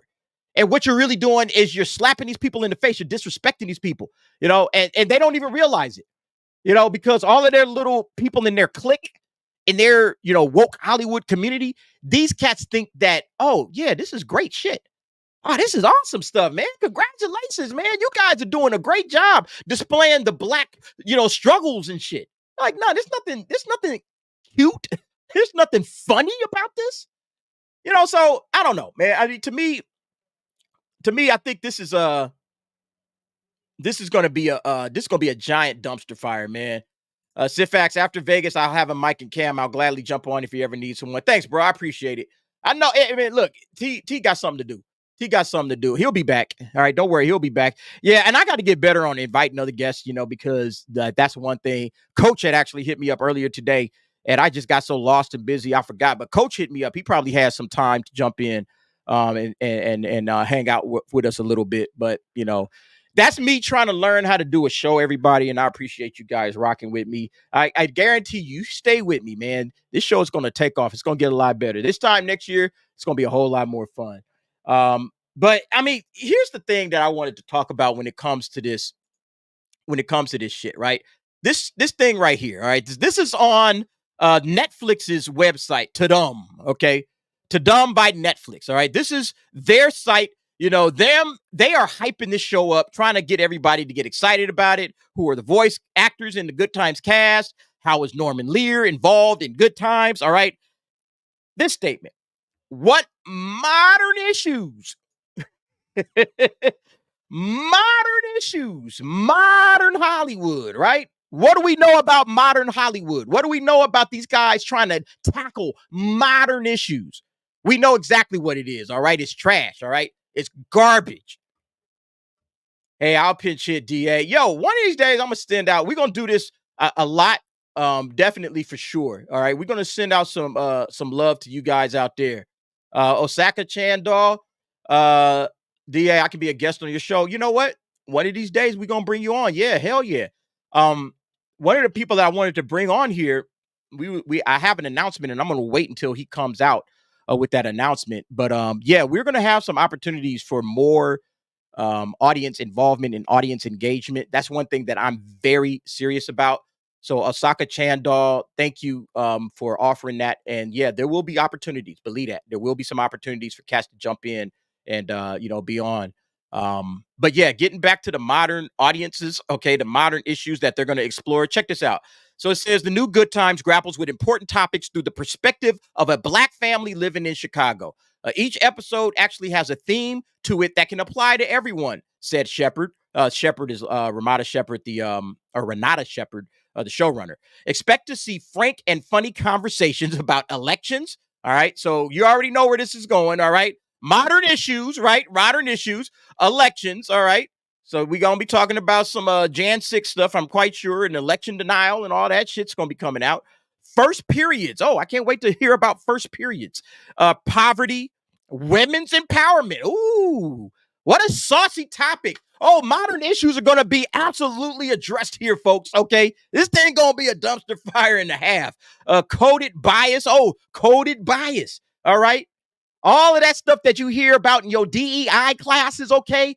You know, the microaggressions. Oh, I guarantee you it's going to be full of these microaggressions and coded bias, okay? We're going to hear about all of that stuff and technology. As Shepard says, the show is a universal conversation that we're able to have with this beautiful family who come into your homes. And while we're having it, we make you laugh and we make you smile. That's what she thinks, okay? That's what this chick thinks. This, I'm telling you right now, this is going to be the biggest laughing stock in the world, okay? This is going to be a gigantic laughing stock. I'm not watching this shit. Y'all can't pay me enough to watch it, all right? If y'all want me to watch this, y'all gonna have to come out with a whole lot of bread because I ain't watching this. I got better things to do with my time. I can tell y'all that right now. Yeah, but yeah, you can just see right here all of these different little topics that they're bringing up: elections, first periods, poverty, women's empowerment, coded bias, technology, all of that type of stuff. It's just gonna be a hot dumpster fire, man. Forget the fact that it's gonna have all of this coon garbage in it. Okay, forget all of this stuff that they having in here. You know, black people in their most minstrelsy. You know, it's just going to be full of, you know, woke identity nonsense. All right. And this is the problem, in my opinion, man. This is what I hate, is that you have a situation where you have the keys. Netflix has handed you money. They've handed you bread. They've handed you the keys to say, hey, go out and make any show you want to. Okay. We're going to reboot good times. We're going to do a good times reboot. Go out there and do what it is you want to do. Get it in. Have fun. You know, make something great for us. Make a great show that, you know, black people will want to come and watch, and maybe everybody would want to come and watch, but, you know, give us a great show. And this is what they gave us. Okay. This is what they gave us. Bullshit. And that's what's really frustrating about it, man, because I've always asked this question. Like, if you have the opportunity, like, you know, these people are crying all the time about civil rights and how they don't have rights and how they don't, they've made it so hard for us in Hollywood. You know, they keeping us down. They keeping us black. You know, they keeping the black man back. They say all of this crap about how they've held black people back, you know, from succeeding and from, you know, blossoming and blooming and thriving and surviving. They've said, man, the system has been holding us back. Well, here's Netflix with probably a blank check or at least a decent amount of money that says, here's good times. Have fun. Go and make whatever it is you want to make. And this is what they do. They double and triple down on the bullshit. They double and triple down on some dumb shit. I've always said this, like, you have the freedom to do whatever it is you want to do. You can make anything you want to make.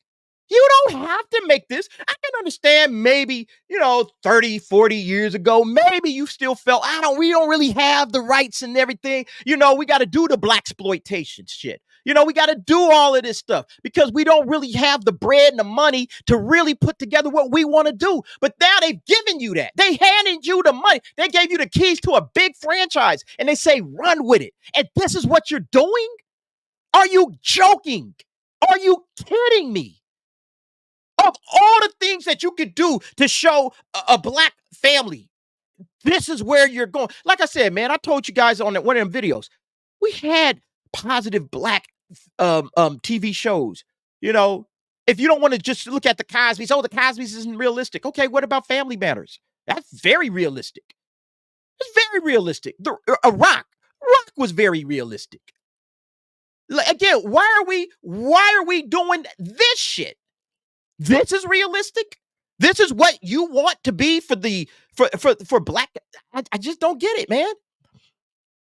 I just laugh at it because, again, people have been crying and begging for rights and freedoms and all that other kind of stuff, but they don't know what they're going to do with it once they get it. Like, all right, now you got your rights and you got your freedom and you got your this and you got your that. Bro, what you going to do with it? Are you going to make something out of it? You know, and then this is what they do. Oh, yeah. We're going to make some coon shit. You know, we're going to cry about the problems in the black community. And we're going, you know, we're going to show some more of this stuff right here. This is what they chose to highlight. All right. They could have highlighted any aspect of black culture. And this is where they decided to go. And again, this is what I mean. These cats don't have any ideas because they're disconnected from real people. All right. They don't know what to do with the freedom that they have. They don't know how to take care of business. They don't own, like, they could have did, Afrofuturism. They could have did something with that. Say, yeah, good times. These cats have all made it. And now, Michael and Velma and all of their family out here, like ballers. Okay. They crushing it. But, they got to still come back and, and try to help out, some other family members, maybe that's going through some shit or whatever, But there's a 1,000 different directions that they could have took good times. They decided to do this.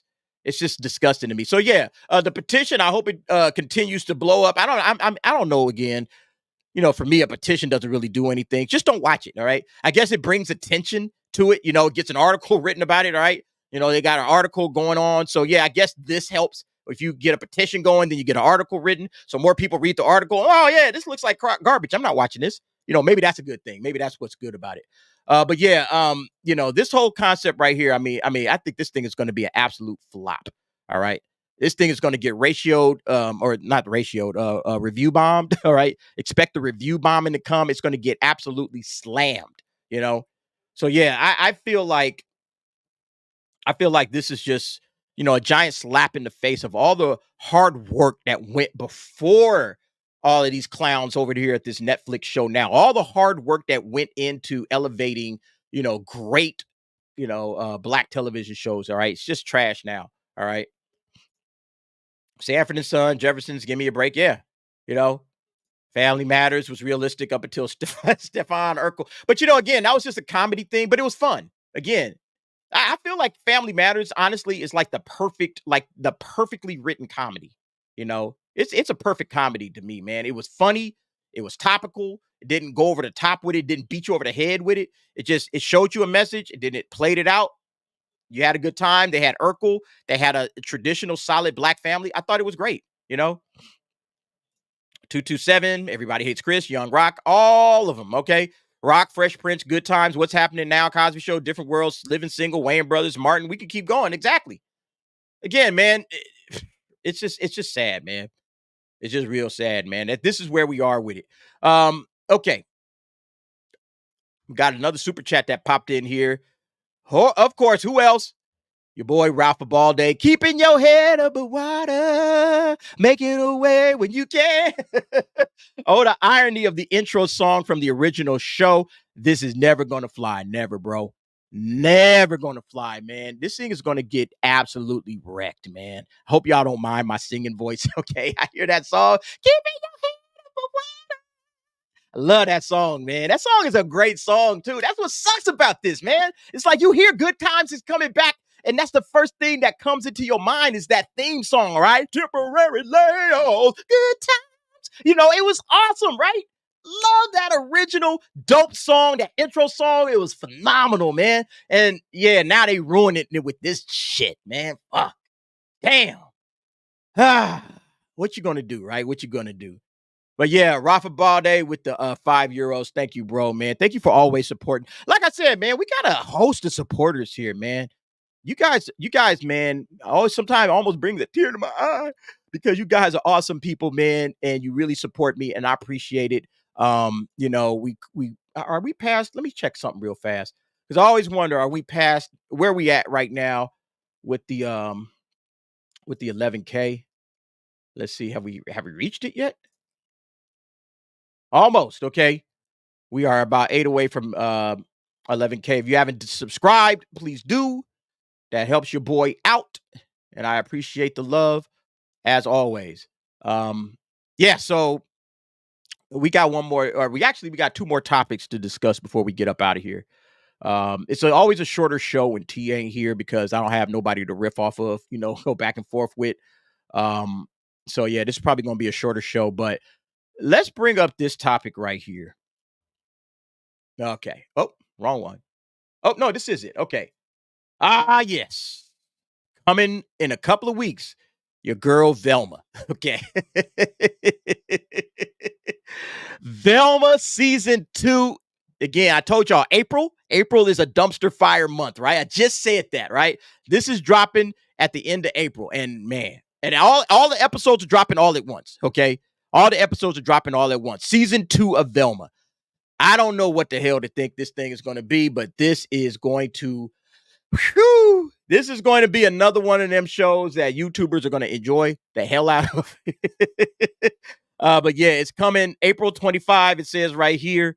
I had already forgotten this thing even existed. And then I saw this pop up and I'm like, oh shit, here we go. Yeah, season 2. Yeah, exactly. Woke season 2 of Velma, who was let loose by who, Zaslav, that's who. Well, here's the thing, man. Zaslav, I think they greenlit this for 2 seasons off rip. All right. So before they even had a chance, they had 2 seasons going for it. All right. They already had 2 seasons. So they wasn't checking to see if this thing was good, bad, or whatever. They were just saying, oh, okay, we got Velma. We're going to give it 2 seasons and we're just going to let Mindy Kaling play with this, franchise for 2 years. And then that's it, And then if it keeps going, if it's good or whatever, then maybe it gets a 3rd season or whatever. I think there's 0 chance that this thing is going to get a 3rd season. Yeah, there we go. That hard. Velma was sold as 2 seasons. They just announced the 2nd season for marketing to make season 1 look good. Look, nothing can make season 1 look good. I don't give a damn what it is. Okay. Nothing can make this thing look good. But yeah, when talking about season 2, Susanna Makos, the executive vice president of original comedy and adult animation for Max and Adult Swim, said, the series that we create at Max are art and voice driven with character and comedy coming before anything else. It sounds a lot like Bob Iger and his lion ass, right? Oh, we put entertainment ahead of everything. Bullshit. Why would y'all sit up there and tell that lie like that? Susanna, this chick right here, this Mindy Kaling chick that put all of these race swapped members of the Scooby-Doo gang in this thing, she wasn't about all of that. She came out and said, oh yeah, I want to reflect my life as a young Indian girl, in this show. I want to stuff all of these, race swaps and cultural swaps and everything else. It wasn't just about entertainment, okay? It wasn't just character and comedy coming before anything else. That's why nobody was rocking with this thing. That's why this show was an absolute bomb. Complete bomb. Let me see. Hold up a sec. Actually, I think they mentioned it here. Yeah, here it is. Series only has a 39% approval rating amongst critics and a 7% audience score on Rotten Tomatoes. 7% audience score. Y'all put comedy ahead of everything, character and comedy, and y'all could only please the audience to the tune of 7%? Yeah. Okay. Yeah, I believe that. No, again, this is what happens when you go woke. Okay. And Velma went absolutely woke. I couldn't even finish the series. Did anybody actually finish that series? Because I know I didn't finish that shit. Speaking of which, let me check back with the poll. Where's the poll at? Okay. So Bruce Wayne, y'all all kept with the womanizer, Playboy womanizer Bruce Wayne. Y'all thought that Alan Ritchson would play that role the best. All right. So I'm going to go ahead and end the poll right there. 47% said Playboy womanizer Bruce. 36% said business Bruce. 15% mopey depressed Bruce. And then 2% drunk entitled snob Bruce. Yeah, I think Alan Ritchson would be good as a Playboy womanizer. Although I think businessman, I think he could pull that off too. Okay. I think he could pull that off. I don't know about the comedy elements to do a drunk entitled snob because that's kind of a comedy version of him. That would be more comedic. And I don't know if he has the comedic chops to do that. I mean, some of his lines in Reacher were funny, but I don't know if he has the comedic chops to really pull that off. So yeah, either a Playboy or a womanizer. Yeah, that's where I'm at with it. 48% womanizer Bruce wins the poll. Thank you guys for participating in that. I appreciate it. But yeah, let's get back to this trash over here with Velma. Yeah, again, April is going to be just a dumpster fire month. Yeah, it says here the problem is the series became the most viewed premiere of an original animated show for Netflix. I don't think they'll see those numbers when season 2 rolls in. Oh, they ain't seeing that shit at all. They ain't seeing that shit whatsoever. The series tells an origin story of Velma Dinkley. We don't always know what that's about. The show is simply mean-spirited. Nothing was enjoyable about it. It also has a 7% rating on Rotten Tomatoes.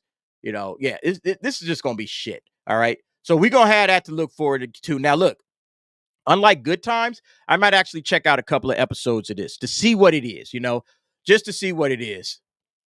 I would have voted DA, but I had no clue who Alan Ritchson is. Oh, Alan Ritchson is the guy from Reacher. Okay, the guy from Reacher Stitch. We played this video earlier in the show. I'm getting this question. Would I rather play Batman or Joker? Joaquin Phoenix crushed it. There's no following that. I would love to play Batman. There, I said it, okay? I'll shout it from the rooftops. I want to be Bruce Wayne. Here's the thing about Batman. You know what his superpower is? Intelligence. Dude is the smartest superhero there is. Like, he's inventive and he's got all the gadgets and stuff, but he's super smart. So, like, to me, that guy can play, like, the energy he was giving off here, I can see him being the playboy, you know? Out there on the town, he got, like, a woman on both arms, you know, talking, yeah, I'm Bruce Wayne, blah, blah, blah, blah, blah, dating a whole lot of women, you know? I can see him doing that piece, all right? Businessman, I can also see him, put him in a suit and tie, you know, buttoned up and everything. I can see him as that. You know, that's where that question in that for the poll had came from. That guy Harv says Playboy womanizer would fit a ripped Bruce. Drunk or emo, not so much. Yeah, I agree with that. I think the drunk part, you know, like, you know, maybe not drunk, like like falling down, sloppy drunk, but maybe like a guy that drinks too much, but you know, he's still like, you know, a loner drunk. Maybe that's what I meant. Like a kind of a loner drunk, but then that's kind of emo. So yeah, I don't think that really fits. I think you're right about that. Depressed Bruce is Pattinson. Yeah, 100%. Yeah, I don't think anybody's gonna be able to do that. I don't think anybody's gonna be able to do that again. Like the loner, depressed, you know, goth, mopey. Nah, yeah, I don't even want to see that Bruce again. I think that works for Pattinson. Let Pattinson do that. Let him do that role. Let him like kind of lock it up over there. I don't think anybody else needs to try to play that part again, you know? Like, I want to see somebody kind of tap back into Adam West. And Adam West, his Bruce Wayne, I felt like he was kind of the businessman. He was more of a businessman, but you never really saw him, you know, out as Bruce Wayne as much. You know, he was always Batman, you know, or mostly Batman. And then when he wasn't, he was in Bruce, but he was, you know, talking to Robin and talking to, you know, Alfred and things like that. So I would rather see somebody tap into like a businessman, you know, hard working business guy, Bruce Wayne. I would like to see Alan Ritchson pull that off. You know, that to me, that would be fun. That would be interesting. Yeah, for a big dude, I think I would only go for those two options. Yeah, I agree. Yeah. I don't think he's going to be able to pull off anything but Playboy Bruce, you know, party animal, life of the party kind of guy, laughing, smiling, having a good time. Hey, everybody, yo, it's Bruce Wayne in the house. You know, I think he can pull that off. I think he would be good at that. Business guy, yeah. But, you know, the other ones is, again, like I thought, okay, can somebody else be a mopey Batman? Or, you know, that like to me, that's one that you could play around with. Or can somebody else be the like a drunk, you know, or somebody be a drunken, entitled, you know, like rich kid, you know, like a rich kid that's entitled, you know, feels like the world owes him something, you know. Like, I don't know, maybe not. But anyway, that was what we were discussing when it came to that. So you know, we'll see what happens with that. But back to Velma. Again, hey, Stitch, you never late, bro. Okay. You never late. Whenever you get in here, you on time. Okay. Whenever you come in, you on time, and I appreciate it. But back to Velma. Look, I think Velma is gonna be it's gonna be a hot mess, man. It's gonna be a hot mess because you know, nobody liked the first season. It's full of identity politics. It's full of this chick, basically, Mindy Kaling, and herself. Okay. It's a self-insert all the way. All the way self-insert. And anytime you got a self-insert, I'm bored, I'm out. All right. Just like with the Acolyte, we heard the Acolyte is going to be a Leslie Headland self-insert. My life as a queer, you know, woman of color or whatever she said. Not a woman of color, but a queer woman. All right. Queer lesbian. Like that's what the Acolyte, that's what informed that entire series. All right. And the same thing is with, you know, Mindy Kaling. Velma is informed by her experiences. Only her experiences. And that sometimes is the problem that you get, not to shit on female writers, but sometimes that's the problem you end up with female writers, is that they don't have like a good sense of what's funny or what is interesting to like wider audiences. They can only speak to women. Like they only talk to women. The only people that understand the shit that they are doing is women. Now, again, not every female writer, but a lot of them, a whole lot of them. They don't do things that just speak to common everyday people And this is kind of similar to that. Is that Mindy Kaling is all about herself and she's all about what she's doing. And she's not really like, making something for everybody, making something that all of us could rock with, especially as Scooby-Doo fans. So I think that's one of the big issues that we have right now when it comes to entertainment, especially when you have, people trying to riff off of old series and old shows. It's like, you guys don't really understand the series, do you? All right. That really is what it comes up to be. All right. But that's it for Mindy Kaling, man. I'm gonna watch that show. I'm gonna give it like 1 or 2 episodes, and then I'm done. I'm pretty much done. Beau was Playboy drunk Bruce. Yeah, I think that was probably the best Bruce Wayne we've ever had. Is Christian Bale. He's better than the Michael Keaton. You don't really get a sense of who the Michael Keaton Bruce Wayne is. So, and you don't really get a sense of any of his other ones like Val Kilmer or George Clooney. Okay. You get a little bit of Ben Affleck. You kind of see who he is, but he's kind of like a Bruce that's a businessman and he just kind of hides down. And we saw more of him as, we didn't see him interacting a lot with regular people, just regular normal cats. That's what you want is when you're seeing Bruce Wayne interact with a lot of regular people, not with Alfred and all the other superheroes, but just regular run-of-the-mill people. We saw more of Christian Bale doing that than I think we've ever seen anybody else doing it. He shows up at the party, on the Dark Knight with Harvey Dent and he showed up at or he had his party at his house, right? Where he was drunk and he had all of these people around him and he had to pretend to be drunk, and throw everybody out because, Ra's al Ghul and everybody was there on Batman Begins. So we see more of that Bruce from Christian Bale. And I think they did it.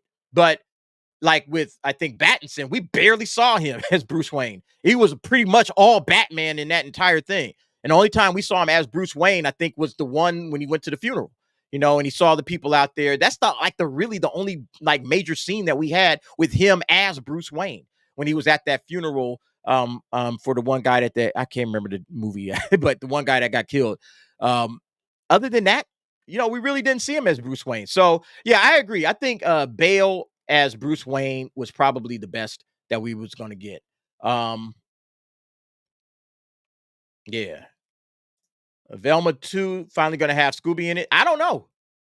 I have no idea. I looked up. I was trying to find that information. That is a good question. Yeah. It says that's a good question, Parker. That's a great question, Parker. But does she not want to lose the spotlight to a dog? I think that's why they didn't have her in or have Scooby in the first one, right? Is because then it would be about Scooby and not Velma, right? So yeah. So yeah. Coach says this channel is woke. Hey, Coach, you got a second? You want to jump on? I want to ask you a question. You can just jump on for like 5 minutes and jump off. I just want to ask you a question. If you can, say yes. If not, that's cool. She would also do a speciality joke with Shaq. Oh my God, that is too funny, man. That is too funny. All right, Coach is on his way. I'm gonna send him. Let me send you an invite real quick, Coach. I'll shoot this over to you. I just want to ask you a question in regards to this Star Wars stuff. Hold on 1 second. Oh shoot, I gotta share. Oh, you know what? I gotta stop sharing this because I can't get to my invite tab. That's what happened.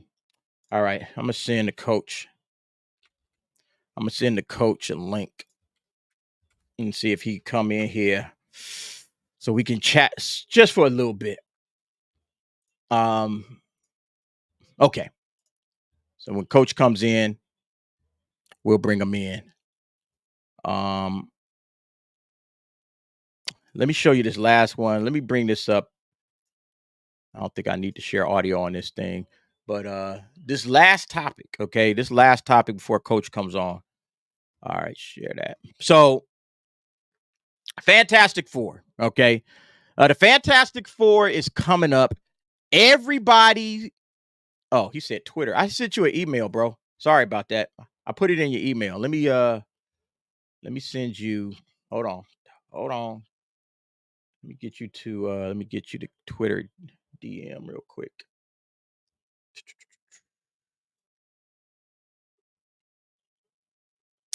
Where is it at? All right, let me find this guy.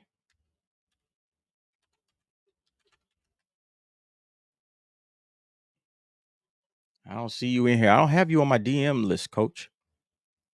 Check your email, bro. Damn.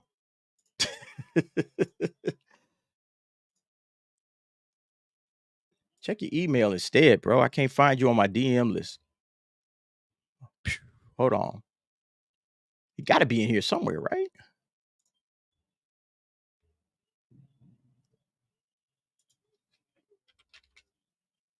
All right, there we go. Yeah, well, oh yeah, that's why we ain't messaged each other before. All right, coach, there you go. I just shot it to you. So Fantastic Four, okay? Fantastic Four is coming up. They've been making a lot of news, been dropping a lot of news in regards to the Silver Surfer. Okay, we got the news on the Silver Surfer. All right, they're gonna put a chick in it and make her lame and gay. Okay, that's what they're doing. All right, instead of actually giving us Norrin Rad, who is an absolute awesome character as Silver Surfer, no, we're gonna get what's her name, Shala Ball. All right, Shala Ball, who is just like some chick he was in love with. Some chick she was in love with. He was in love with this chick. And so they're going to give us that Silver Surfer, who was Silver Surfer for like a hot second, for like one, I think not even like a handful of panels, not even like a full panel, just in one comic in a handful of panels. They're going to wipe away the entirety of Norrin Rad's arc, where this guy was awesome. Okay. This guy was amazing. He died and sacrificed himself, so that, he could save their planet. And this is what they're doing. Yeah, Shala Ball, Earth 9997 was the Silver Surfer in X2 and died that very same issue. Exactly. The Silver Suffragette. That's awesome. That's awesome right there, man. I like that. Silver Suffragette. I've heard people calling her Sylvia Surfer. I've heard that one too. I mean, the jokes just write themselves when you are this woke, okay? When you're this woke, you can't come up with good ideas and you're just going to race swap and gender swap everybody. And look, I even said this on that video that I made. Best believe this is not just going to be, we're just going to do this version of Shala Ball or the Silver Surfer. All right, we're just giving you a different version, but she's still the Silver Surfer and she's not taking over for Norrin Rad. I guarantee you that she is going to have the exact same storyline as that guy. She's going to be the one that sacrifices herself to save her planet, because that's what happened with Norrin Rad. He sacrificed himself to save the planet. They're going to take that from him and give it to her. It's going to be similar to the whole situation they're doing with Rey and Luke, okay? How instead of Luke rebuilding the Jedi Order, they're making Rey rebuild the Jedi Order. All right. And that now instead of and it's the same thing with Ahsoka and Thrawn, right? For the Heir to the Empire trilogy. Oh, it's not going to be Luke that's the hero. It's going to be Ahsoka. Ahsoka's the hero of that. That's basically what's happening here. They're handing somebody else's story over to a female character. Okay, that's what's happening. It's stupid. All right, it's very, very stupid. For how unfunny woke people are, they are intentionally make the best comedy. They really do, man. They really do, man. Again, like the jokes write themselves, man. I was confused at first, but when they said it's an alternate world, I really just didn't care anymore. That's my question. Does anybody care? Okay. Does anybody care about this? I think they've lost the audience just with the MCU in general. But now with all of this stuff that they were writing with the Fantastic Four, I think they have really lost the audience. I don't think anybody gives a shit. I don't think anybody cares about this entire thing. Because they've never really gotten the Fantastic Four right, have they? They've never really done a great job with the Fantastic Four in as far as, the movies. We had, the original films, they had the original Fantastic Four and then Rise of the Silver Surfer. And then they had the Fantastic Four with the race swap to Johnny Storm, and they've all been bad. It seems like they've never been able to get the Fantastic Four right. And now I'm starting to wonder, maybe they can't, okay? Maybe they can't get it right. Rafa Balde says, Silver Surfer. I've seen that around as well. Yeah, man. Look, I don't think this is going to work. I don't think the Silver Surfer or the Fantastic Four is going to work as a show or as a movie. I don't think this thing is going to fly. I don't think people are interested. I really don't. Okay. So I'm going to get to this in a moment. Okay, hold up. Coach just got in. All right. Coach just got in. Let me bring Coach in. Hold up 1 second. My brother. Greetings, everyone. What's up, Coach? What's up, bro? Hey, I wanted to ask you a question, okay? Fire away. About this situation. Let me get rid of this comment. All right. About this situation when it comes to this movie. We were talking about this earlier, all right? James Mangold film, all right? I'm going to share this back up here. All right. So, James Mangold just added the Andor writer to script his film. And this is the guy that wrote the Narkina 5 arc, all right, the prison arc. All right. Everybody praises that arc out of all the arcs that are in Andor. The speeches at the end of episode 10, are legendary. Everybody quotes them now. People loved this part of Andor. This is probably the best part of the entire series. This is also the guy that wrote for House of Cards. Okay, he was the showrunner for House of Cards for the first 4 seasons. Have you ever seen House of Cards? I have not. Okay, it's a great series. Against Kevin Spacey, obviously, took it to a level that, with his acting, but also he kind of ruined it, based on the allegations for him or whatever. Show's great. All right, the show is awesome. Now I'm starting to wonder, is this thing going to actually fly? Is this thing going to be good? When you hear that they have tapped an amazing writer, and again, I'm not trying to throw any. I don't want to get over my skis with this one. I don't want to get too hype. But when I heard this news, I was excited. Okay. It's similar to Drew Goddard, the guy that was the showrunner for Daredevil season 1, and we heard that he was going to be, he was going to be writing The Matrix. Okay. That same guy, he's an amazing writer. So when I hear good writers are involved with a project, I'm like, yo, I'm a little excited, man. I can't lie. Yeah. Did you like Andor? Did you like this, or at least this arc anyway? The first couple. You can be honest here, Coach. Tell us. I'm trying to think of how I want to. It's not a simple answer when it comes to Andor. Every other Star Wars series is a simple answer. There were many moments in Andor where it didn't feel like Star Wars. However, Tony Gilroy intended that. That's what they intended. It was Star Wars with a twist. It was Star Wars of a different flavor. So, and I appreciate that. The story is rich and it is extremely well written. Okay. Much better than anything else Star Wars has given us. As a matter of fact, I have said this multiple times, and my friends in chat can back me up on this. If Andor wasn't Star Wars, I would probably like it even more than I do. Okay. All right. So you do like it, but you wanted it to be more Star Wars-y, so to speak. Well, to put a word, not to put a final word, just to have more of a feeling of Star Wars. Maybe a Jedi or two. I'm excited about the second season because we're going to get the Yavin Moonbase tie-in. We're going to get the return of K2SO. We're going to get more Empire. It's going to be. I got wine on my face. That is crazy. What you been doing, Coach? Okay. I got you. Nothing wrong with that, bro. So yeah, we're gonna get some more Star Wars elements in it. For me, I'm hearing that that's going to be the writer that's taking on James Mangold. Listen, I think we both agree that the last thing James Mangold did was an abomination. Okay, Indiana Jones and the Dial of Destiny, complete abomination. Prior to that, I think James Mangold was one of the directors I trusted the most. He did Ford versus Ferrari, loved Ford versus Ferrari. Walk the Line, loved Walk the Line. Logan was solid. Logan was solid. I mean, those 3 films right there. You could add the first X-Men Origins. It's not X-Men's Origins. It was the Wolverine, the one before Logan. That was him as well. I thought that was a good movie. James Mangold to me had already created a filmography that I trusted. And then he went and did Indiana Jones and the Dial of Destiny. So now he's coming back. He's got a good writer. Do we have any hope? Is there any hope here to have, Coach? No. I knew you was going to say that. Damn it. Absolutely not. You need to simmer down, my brother. So when it comes to Star Wars, look, I'm always picking for me. If you have hope, that's awesome. I'm a little jealous.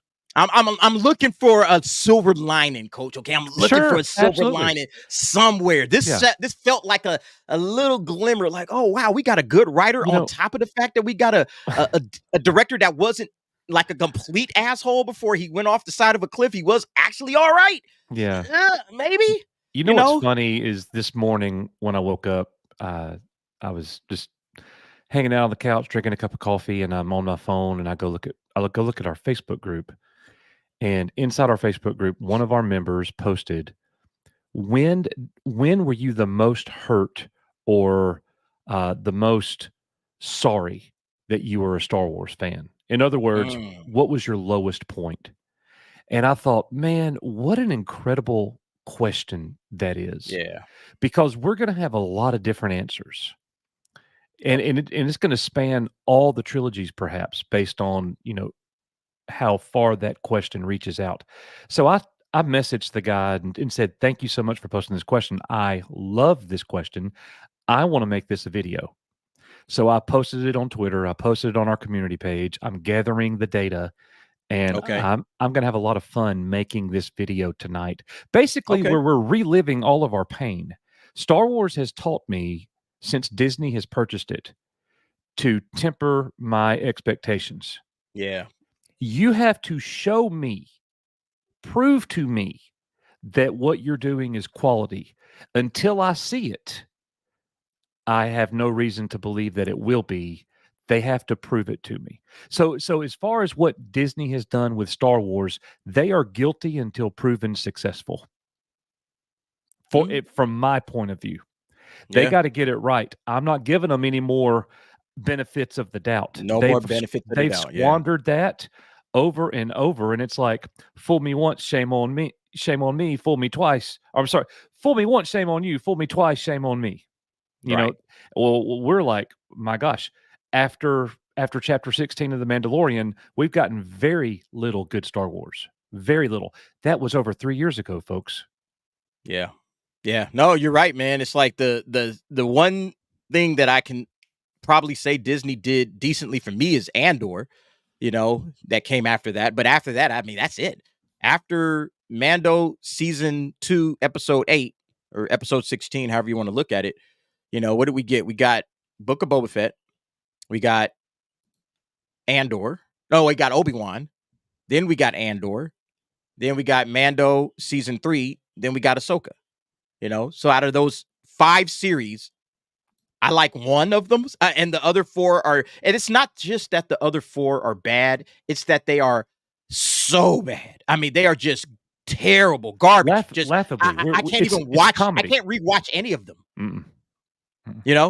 I can't rewatch that stuff. And it's like, okay, even with the prequels, and I know a lot of people don't like the prequels, I was still able to go back and watch the prequels, watch certain aspects of the prequels, and find things that I liked about it. Like I said, I can go watch, The Phantom Menace again. I think Attack of the Clones is the one I struggle with the most to go back and revisit time and time again. But even with that, there's stuff that you like in it. I like the Boba or Jango Fett and Obi-Wan, the little battle that they had, and then, the chase sequence through the asteroids, or not the asteroids, but the rings, the planet rings or whatever. There's stuff that you can find that you like. I don't like anything in Obi-Wan. I don't want to go back and watch Obi-Wan. I don't want to go back and watch Ahsoka, because it's not only that it's not good, it just hurts to watch. It hurts to watch some of these characters just get completely, tarnished, So that's the biggest problem, I think, is that Disney doesn't know what they want to do with this franchise, and everything that they've done has just been all the way left. It's just bad, bad, bad all the way around. So, like, really similar to the conversation that we're having, I crossed paths with a crazy psychopath yesterday on Twitter, and she was basically making all of these gatekeeping comments. You incel bigots, fandom menace type. You don't need to be Star Wars fans. I'd kick every one of you out. You're not real fans. Blah blah blah blah blah blah blah blah blah. All right. Well, come to find out, reading through her comments, she had only seen the first 3 episodes of Andor. Oh, wow. And somebody commented to her and said that there's a lesbian scene in episode 4. And they weren't being funny. I mean, there really is. Yeah. And the girl said, "Oh my gosh, I'm going to continue that series tomorrow. Thank you so much for letting me know." And I commented to the girl and I was like, "So hang on. You're gatekeeping Star Wars fans and you apparently are a mega Star Wars fan. You haven't even watched Andor, which came out, I don't even know how long ago now. And the catalyst for you to continue watching it is a lesbian scene? What kind of Star Wars fan do you think you are?" These are the people that we're dealing with. Yeah. James 1000%. Mangold having that writer come on board is all positive. We don't know enough about the series. Writers are, they can do a lot. They shape the story without question. However, they can be handicapped by their characters. If this writer was working on the Charmin Obaid-Chinoy Rey Skywalker movie, you wouldn't be excited. At all. Even though it's that writer. Yeah. Why would you not be excited? Because it's about Rey. Yeah. But I would have a little bit more confidence in the fact that it'll just be a better Rey movie. Yeah, it'll be a better bad movie. Yeah, exactly. But yeah, that's the thing. I guess the concept of the 25,000 years ago Star Wars, the original Jedi, all of that stuff is interesting. It's just some interest in there for me anyway. And then on top of the fact we're getting a good writer to write it, and the director isn't, even though again he showed his true colors, he has done some great work in the past. So my hopes are slightly raised. If I said, well, before I was at a 0, now I'm at a 5%. Okay, it might be good. I'm feeling like that, but I don't know. I'm always looking for some ray of sunshine, no pun intended from Ray, but some sort of sunshine to come shine on me, please. Star Wars, can you come back? And Coach, you just like, nah. It's not happening. So here's the other thing that we've noticed, and man, we've joked about this for so long now. Every single time it seems like where you get good Star Wars news, it is immediately followed up by 3 or 4 terrible things. Well, this thing's going to get followed up by the Acolyte. Chapter 16 comes out, which was the peak Star Wars under Disney. And right after that, Star Wars Theory gets attacked by Pablo Hidalgo. Gina Carano gets fired. And then the next series we get is the Book of Boba Fett. It was all downhill. And then you thought to yourself, well, maybe Kenobi will be better. And then Kenobi comes out. And then you thought to yourself, well, hell, at least Jon Favreau's still involved. Mando season 3 they're gonna pick up where they left off. It's gonna be great. Right. Yep. Nope. And that's why with every show, that's why with every show, there are fewer and fewer numbers. People are leaving over and over again. Younger generations aren't watching. They're not interested. They don't care. I don't blame them. No, you're right, man. That was actually, it's funny you say that, because that was the topic of our comment of the week. Let me bring this up.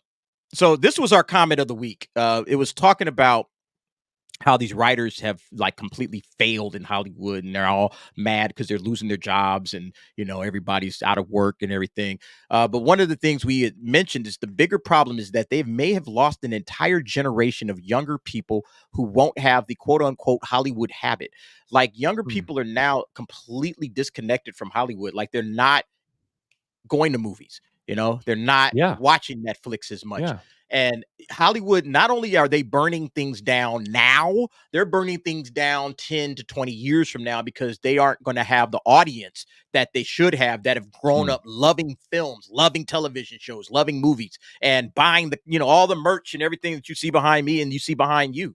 people are dipping out of that stuff. They're like, yeah, well, I'll find other things to do. And they're not paying attention to Hollywood. A lot of stuff is going overseas to Japan. I totally agree in the issue when it comes to Star Wars. So that's entertainment on the whole right there. Yeah. Being a Hollywood issue, Hollywood no longer being relevant for the younger generation. But with Star Wars, it's a layered issue because it goes beyond one generation. Oh yeah. There's generations that are connected, that they're all checked out. They all don't care. Right. Yeah, you took the generations that absolutely did love Star Wars and you've checked, and they're checked out, okay? And now the generations below, like if you created a new fan base, like, okay, we're getting rid of these old guys, these Gen Xers and all these boomers, we're getting these guys out of the way. We don't care about them anymore, but we're going to bring in an entirely new, fan base. Gen Z and Gen A and all these guys, they're going to come in here and they're going to love us. Okay, maybe their strategy makes a little sense, but they're chasing everybody away. They're chasing away the old folks, and the new people aren't rocking with any of this stuff. No. And so it's like, what have you done to what, in my opinion, was the greatest entertainment franchise ever? In my opinion, Star Wars was it across the globe. It was the greatest entertainment franchise of all time. And it started in film of all things. It didn't start with a book. It didn't start with a comic book or a cartoon or a television show. It started in film, the most amazing creative thing that ever has come about. And it changed movies forever. And they've destroyed it in less than a decade. The Force Awakens came out in 2015. And here we are less than 10 years later, and it's completely done. And it's just amazing how a company that, Bob Iger says, oh, we put entertainment first. Like, how is it that you can put entertainment first and then completely wreck the greatest thing you've ever purchased, you've ever bought? I mean, it's just amazing. The comment that you highlighted is so relevant, though, because I have been thinking this for days, weeks. And there's going to be people that disagree with me here, and that's totally fine. But the way I see it, my opinion is what Denis Villeneuve did with Dune Part 1 and especially Dune Part 2, and it did well at the box office. But we should still be buzzing. It was that good. Yeah. What can you do now? What can you do now in entertainment? People are no longer being entertained by movies and shows. Especially the younger generation. They want to watch what we're doing. Yeah. They want this type of content. This is what they watch. They want TikTok. They want games. Anime is still hot. Anime is very hot with the younger generation. Right.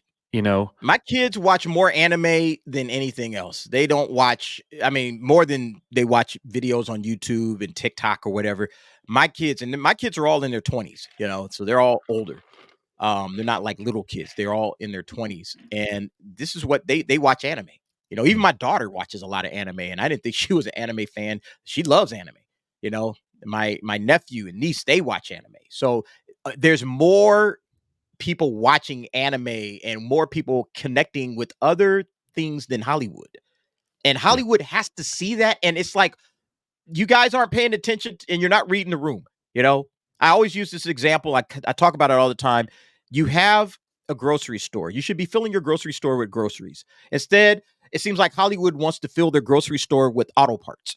And it's like people are coming into this grocery store like, okay, I want to buy some groceries. I need milk and eggs and I need butter and I need, this and that. And they're looking around. They're like, where's the groceries? Oh, nothing. But we have all of these wonderful auto parts. But I didn't come in here for auto parts. I came in here to buy what I came to buy. And you guys don't have it available for sale. I'm out. So let me give you another analogy that's up my alley, as a former basketball coach. Imagine having a gymnasium full of the greatest basketball players to ever play the game, and they're all in their prime. We're in basketball heaven, and you could pick any 5 players you want to be on your team, to be your starting 5. Yeah. Why are you not picking the best players? Why are you picking Morgan Elsbeth? They going and grabbing Keith Kloss. I don't understand that. Why are you not having a Tales of the Empire about Anakin Skywalker or Darth Vader or the Emperor or hell, I don't know, somebody? Why are you doing the Tales of the Empire? Why aren't you doing Tales of the Jedi Season 2 and giving us Luke Skywalker? You know, giving us something that people will actually watch and enjoy and they're yearning for. But you keep going to all these Brian Scalabrine when I got Larry Bird sitting over here. Yeah. It doesn't That makes make no sense. It doesn't make sense. And that's what I was saying before on Echo Base. Like, you had a chance to just throw Star Wars fans a bone. You know, throw something. Give us a taste, a bone, okay? You got this little series, Tales of the Empire. It's nothing but shorts, all right? It's 10-minute shorts. It's 6 of them. It's an hour of content. You could throw that together in your sleep. I mean, over there at Lucasfilm. I mean, they threw it together probably in no time at all. It doesn't take that much time to put something together. You could have thrown us a bone. Hey, all right, old Star Wars fans, you guys are always whining and bitching about this and that. Here you go. Here's a bone for you. Enjoy. And we would have loved it. We would have lapped it up. Oh, thank God, man. They finally gave something to the old guys or to the people that really don't want a lot of woke nonsense in there. Hey, just gave us a regular Star Wars series. We would have eaten that alive. But unfortunately, no, we got to do Barris. All right? We got to do Barris. We got to give you Morgan Elsbeth. Aren't you excited for the story about Morgan Elsbeth? It just does not make sense. Yeah, this is how you and they did the same thing with Marvel. You know, the difference in Star Wars and Marvel is that truly Disney is what made Marvel relevant. You know, Marvel was a failed company. I remember in 1997 when Marvel stock was worth 25 cents a share. Man. 25 cents. Yeah. Marvel was bankrupt, completely bankrupt. Yes. Disney bought them and took them to incredible heights. But what did they do after that? Yeah. They destroyed the brand. Destroyed. You oversaturated, watered it down, and you were playing the bench players way too much. And nobody wants to see that. Look at the comic book industry. Yep. I mean, it's dead. It's damn near dead. It is. With the exception of manga. Manga's like the only thing right now. Secondary characters have never been big sales. That's why they're secondary characters. Yep. Your main titles, your main characters is what gets it done. But I don't know. They can't stay committed to that kind of thing. So, you know, they're giving us Falcon or, you know, you could even say Hawkeye or Moon Knight. Oh, man. There we go. That was such a terrible show, man. That was a boring show, though. I know a lot of people were excited. Job to get through it. Oh, man. That was rough. Man. But you know what, Coach? I'm about to take off. I appreciate you dropping by. I got one more question for you. I don't know if you saw this video, but since we're talking about comic books, I'm going to bring this up. All right. Have you seen this video? No? I don't recall. Alan Ritchson? Okay. I'm going to play this for you one last time. We've played this like three times already. I'm going to play this again. Okay. Alan Ritchson is saying he wants to play Batman. I want to get your opinion. Let me play this. Oh my God, I'm getting this question. Would I rather play Batman or Joker? Joaquin Phoenix crushed it. There's no following that. I would love to play Batman. There, I said it, okay? I'll shout it from the rooftops. I want to be Bruce Wayne. Here's the thing about Batman. You know what his superpower is? Intelligence. Dude is the smartest superhero there is. Like, he's inventive and he's got all the gadgets and stuff, but he's super smart. I want to be that guy. And also to have like a cave with hypercars, sports cars, and also motorcycles. You saw the Ducati. I'm into that stuff. All right, so dude is the smartest superhero. Alan Ritchson, he wants to play Batman. I asked this question in a poll earlier. I don't know if you happened to see it, but the question I asked in the poll is, what Bruce Wayne would you like to see Alan Ritchson play? Should he be the playboy womanizer Bruce Wayne? Mm-hmm. Should he be a drunk, entitled snob Bruce Wayne? Should he be the mopey, depressed, sad Robert Pattinson Bruce Wayne, or should he be more of a businessman, business tycoon Bruce? Which one do you think he can pull off the best? You know, he could probably play a couple of them, but if you had to put this big guy, I mean, he's big, man. He's like 6'4" or whatever. Oh, right? yeah. You got to put this guy in the Bruce Wayne role. You're going to write a good movie about him, whatever. Okay. He'll be Batman. He'll be just fine as Batman. Okay. He'll be able to kick all kinds of ass. What will he play in terms of a Bruce? What kind of Bruce would you want to see? Well, Playboy, I mean, womanizer? the thing is that he's such a good actor. He could do any of them. But I think the best one for the fans, in my opinion, would be the fourth choice. Business guy, business tycoon. Yeah. Okay. That was that was number 2 on the poll. Number The one one- was the Playboy womanizer, you know, because he can, you know, pull that off. Young, handsome guy, ripped up, you know. Could do both. He could do both. He could absolutely do both. Christian Bale did both, you know. I think Christian Bale was good as the womanizer, you know. But you see, know. that's just a shtick. Bruce Well, Wayne's that's the whole really, point. Yeah. Yeah, that's the whole point, is that he has to, you know, mask his true identity. So his alter ego has to be somebody that nobody would ever think in a million years would be Batman. Like, oh my God, this guy can't be Batman. He's a this. He's a womanizer. He's a drunk. He's a louse, you know, or he's so mopey and depressed. Although I think the mopey and depressed guy probably can be Batman. Or, you know, he's just this business tycoon. He's too busy to be Batman, you know? So I thought the first one, in my opinion, would play the best on screen, just knowing Alan Ritchson. And I didn't get a lot of, like, with Reacher. You saw all of Reacher, right? Mm-hmm. Seasons 1 and 2. I just didn't get the sense that, you know, again, maybe that's just recency bias because I just saw him in that, but I didn't get the sense that he could be like somebody that is funny and like old, you know, like over the top with like a playboy or a womanizer. You know, he's got 2 women on his arm. Hey, everybody, what's up? It's Bruce Wayne in the house. I just didn't see that in his character. But business tycoon, 100%. Yeah, I think he could pull that off. So I talked about it the other night. I don't know if you were still there or not, but I'm pretty sure you were. But I'll just run back through it briefly. My favorite comic book arc story of all time is Dark Knight Returns. Oh, yeah. Yeah, you talked to me about that. Yeah. Yeah, Batman had not been seen for 10 years. He retired the cape. And Gotham was failing. The mutants were taking over. And he had to come out of retirement and save the city.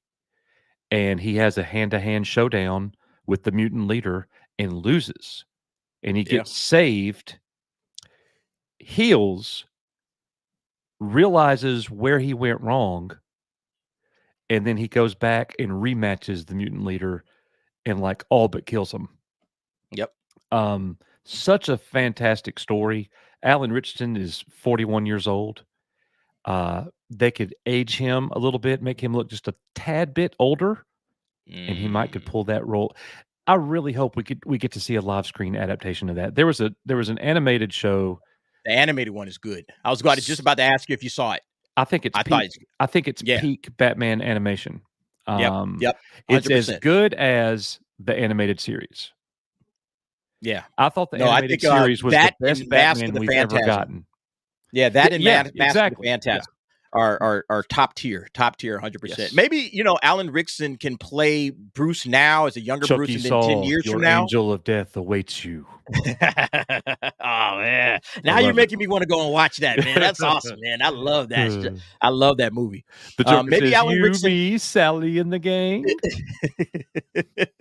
I love. I think maybe he could play Bruce Wayne younger now, and then maybe 10 years from now, because you know these cinematic universes go on and on and on. So maybe 10 years from now, he jumps in and he could do the Dark Knight Returns and play that out, which I would like that as well. Hey, everybody can do it right now. But you know what? I want him to actually be Batman for a bit. You know, just be regular Batman and let us just get soaked into that guy and that character. Let us see who you are before you put him in an older version of himself. You know, because I thought that the Ben Affleck older Batman was fine, and I would have loved to see that Batman Like that guy, I would have loved to see that. But Ben Affleck is in his 50s, so it kind of fits. You know, I would have loved to see that. We're at the point with a lot of these superheroes where, there's been so many different people play the role in just a couple of decade period time. Yeah. And it's going to start hurting the franchise. And I think that's where Batman's at. And when Tobey Maguire, Tom Holland, when he's done, Spider-Man's going to be done for a minute. I mean, we've had 3 in a short amount of time. But relatively speaking. I don't think Sony's going to put that on the show for a long time, man. They make too much money off of it. Well, yeah, but if it's not Tom Holland, I mean, just think about it. Before it was Tom Holland, Amazing Spider-Man 2, why did they not make a 3? Because it lost money. It did horribly. Yeah. And Andrew Garfield is my favorite of all 3 of them. Andrew Garfield's a great actor, man. He's a great actor. That's why. It's just we're getting too much. We've been blessed that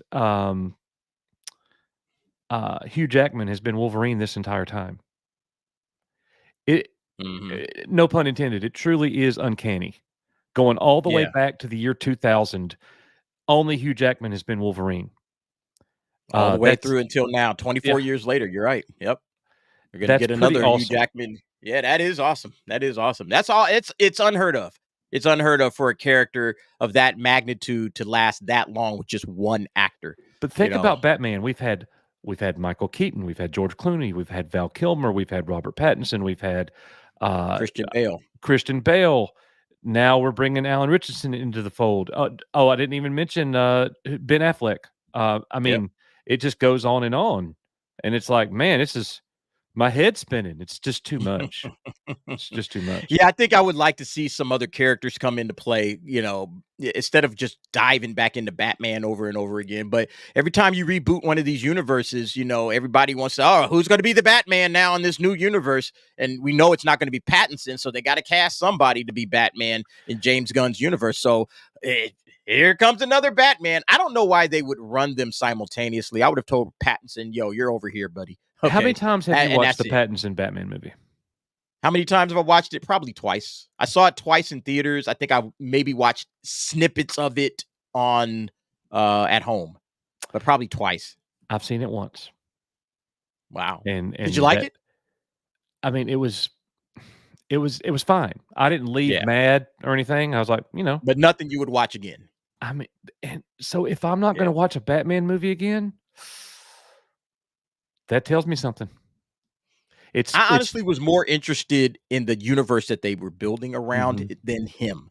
I wasn't. All right, you got it, Batman. All right, cool. I'm more interested in what they were doing with like the Penguin, like that Penguin series is coming up. I'm interested in that. Okay, what's this Joker gonna look like? I was more interested in that stuff than the Batman that they gave us in this universe. And so to me, that's really the issue, is that he's not as compelling of a Bruce Wayne, and we really didn't see him as Bruce Wayne. I was talking about that before. He was only Bruce Wayne, and I think just at that funeral, and that was it.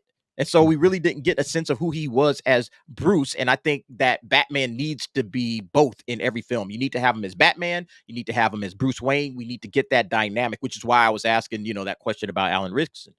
But yeah, I think that's the major issue when it comes to that film, is that you don't really get a sense of who Batman is, but you do get a sense of like his world, and it's dark and it's violent. And I enjoyed that. It seemed like it pulled no punches, which I enjoyed. I thought that what was the name? The Carmine Falcone. I thought they did a good job with him. I liked everything. I just didn't love, the Batman that we had. And so I think that's the major problem. Better than the Clooney Kilmer Batman. Oh, yeah, sure. Easily.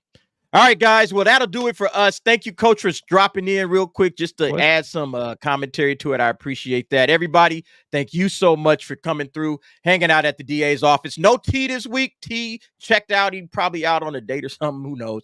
But yeah, I appreciate you guys being here. Thank you also, Nighthawk, hanging out in the back, handling it. Hey, make sure you share out Echo-Based Network. If you haven't already done so, Nighthawk, you guys get over there and subscribe to Echo-Based Network if you haven't done so. These guys are make awesome. Bad videos. Yeah, they make very bad videos, terrible videos. Coach, when do you guys got your live streams kicking on for Echo Base? Tell the people when Oh, they I can just find you. show up whenever Nick tells me.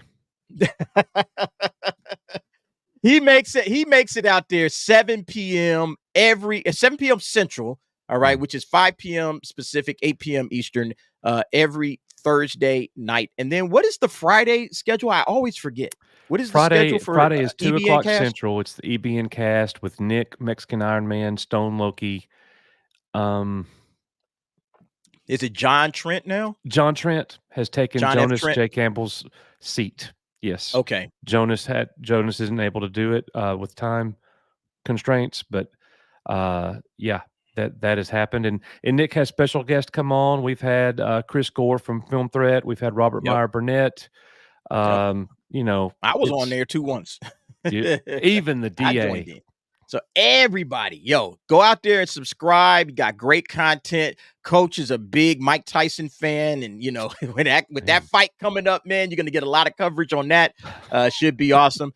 But anyway, folks, you guys take care of yourselves. Thank you so much for being a part of the DA's office tonight. And yeah, we'll see you on the next one. Peace out, peace and love. Take care of yourselves, and good night.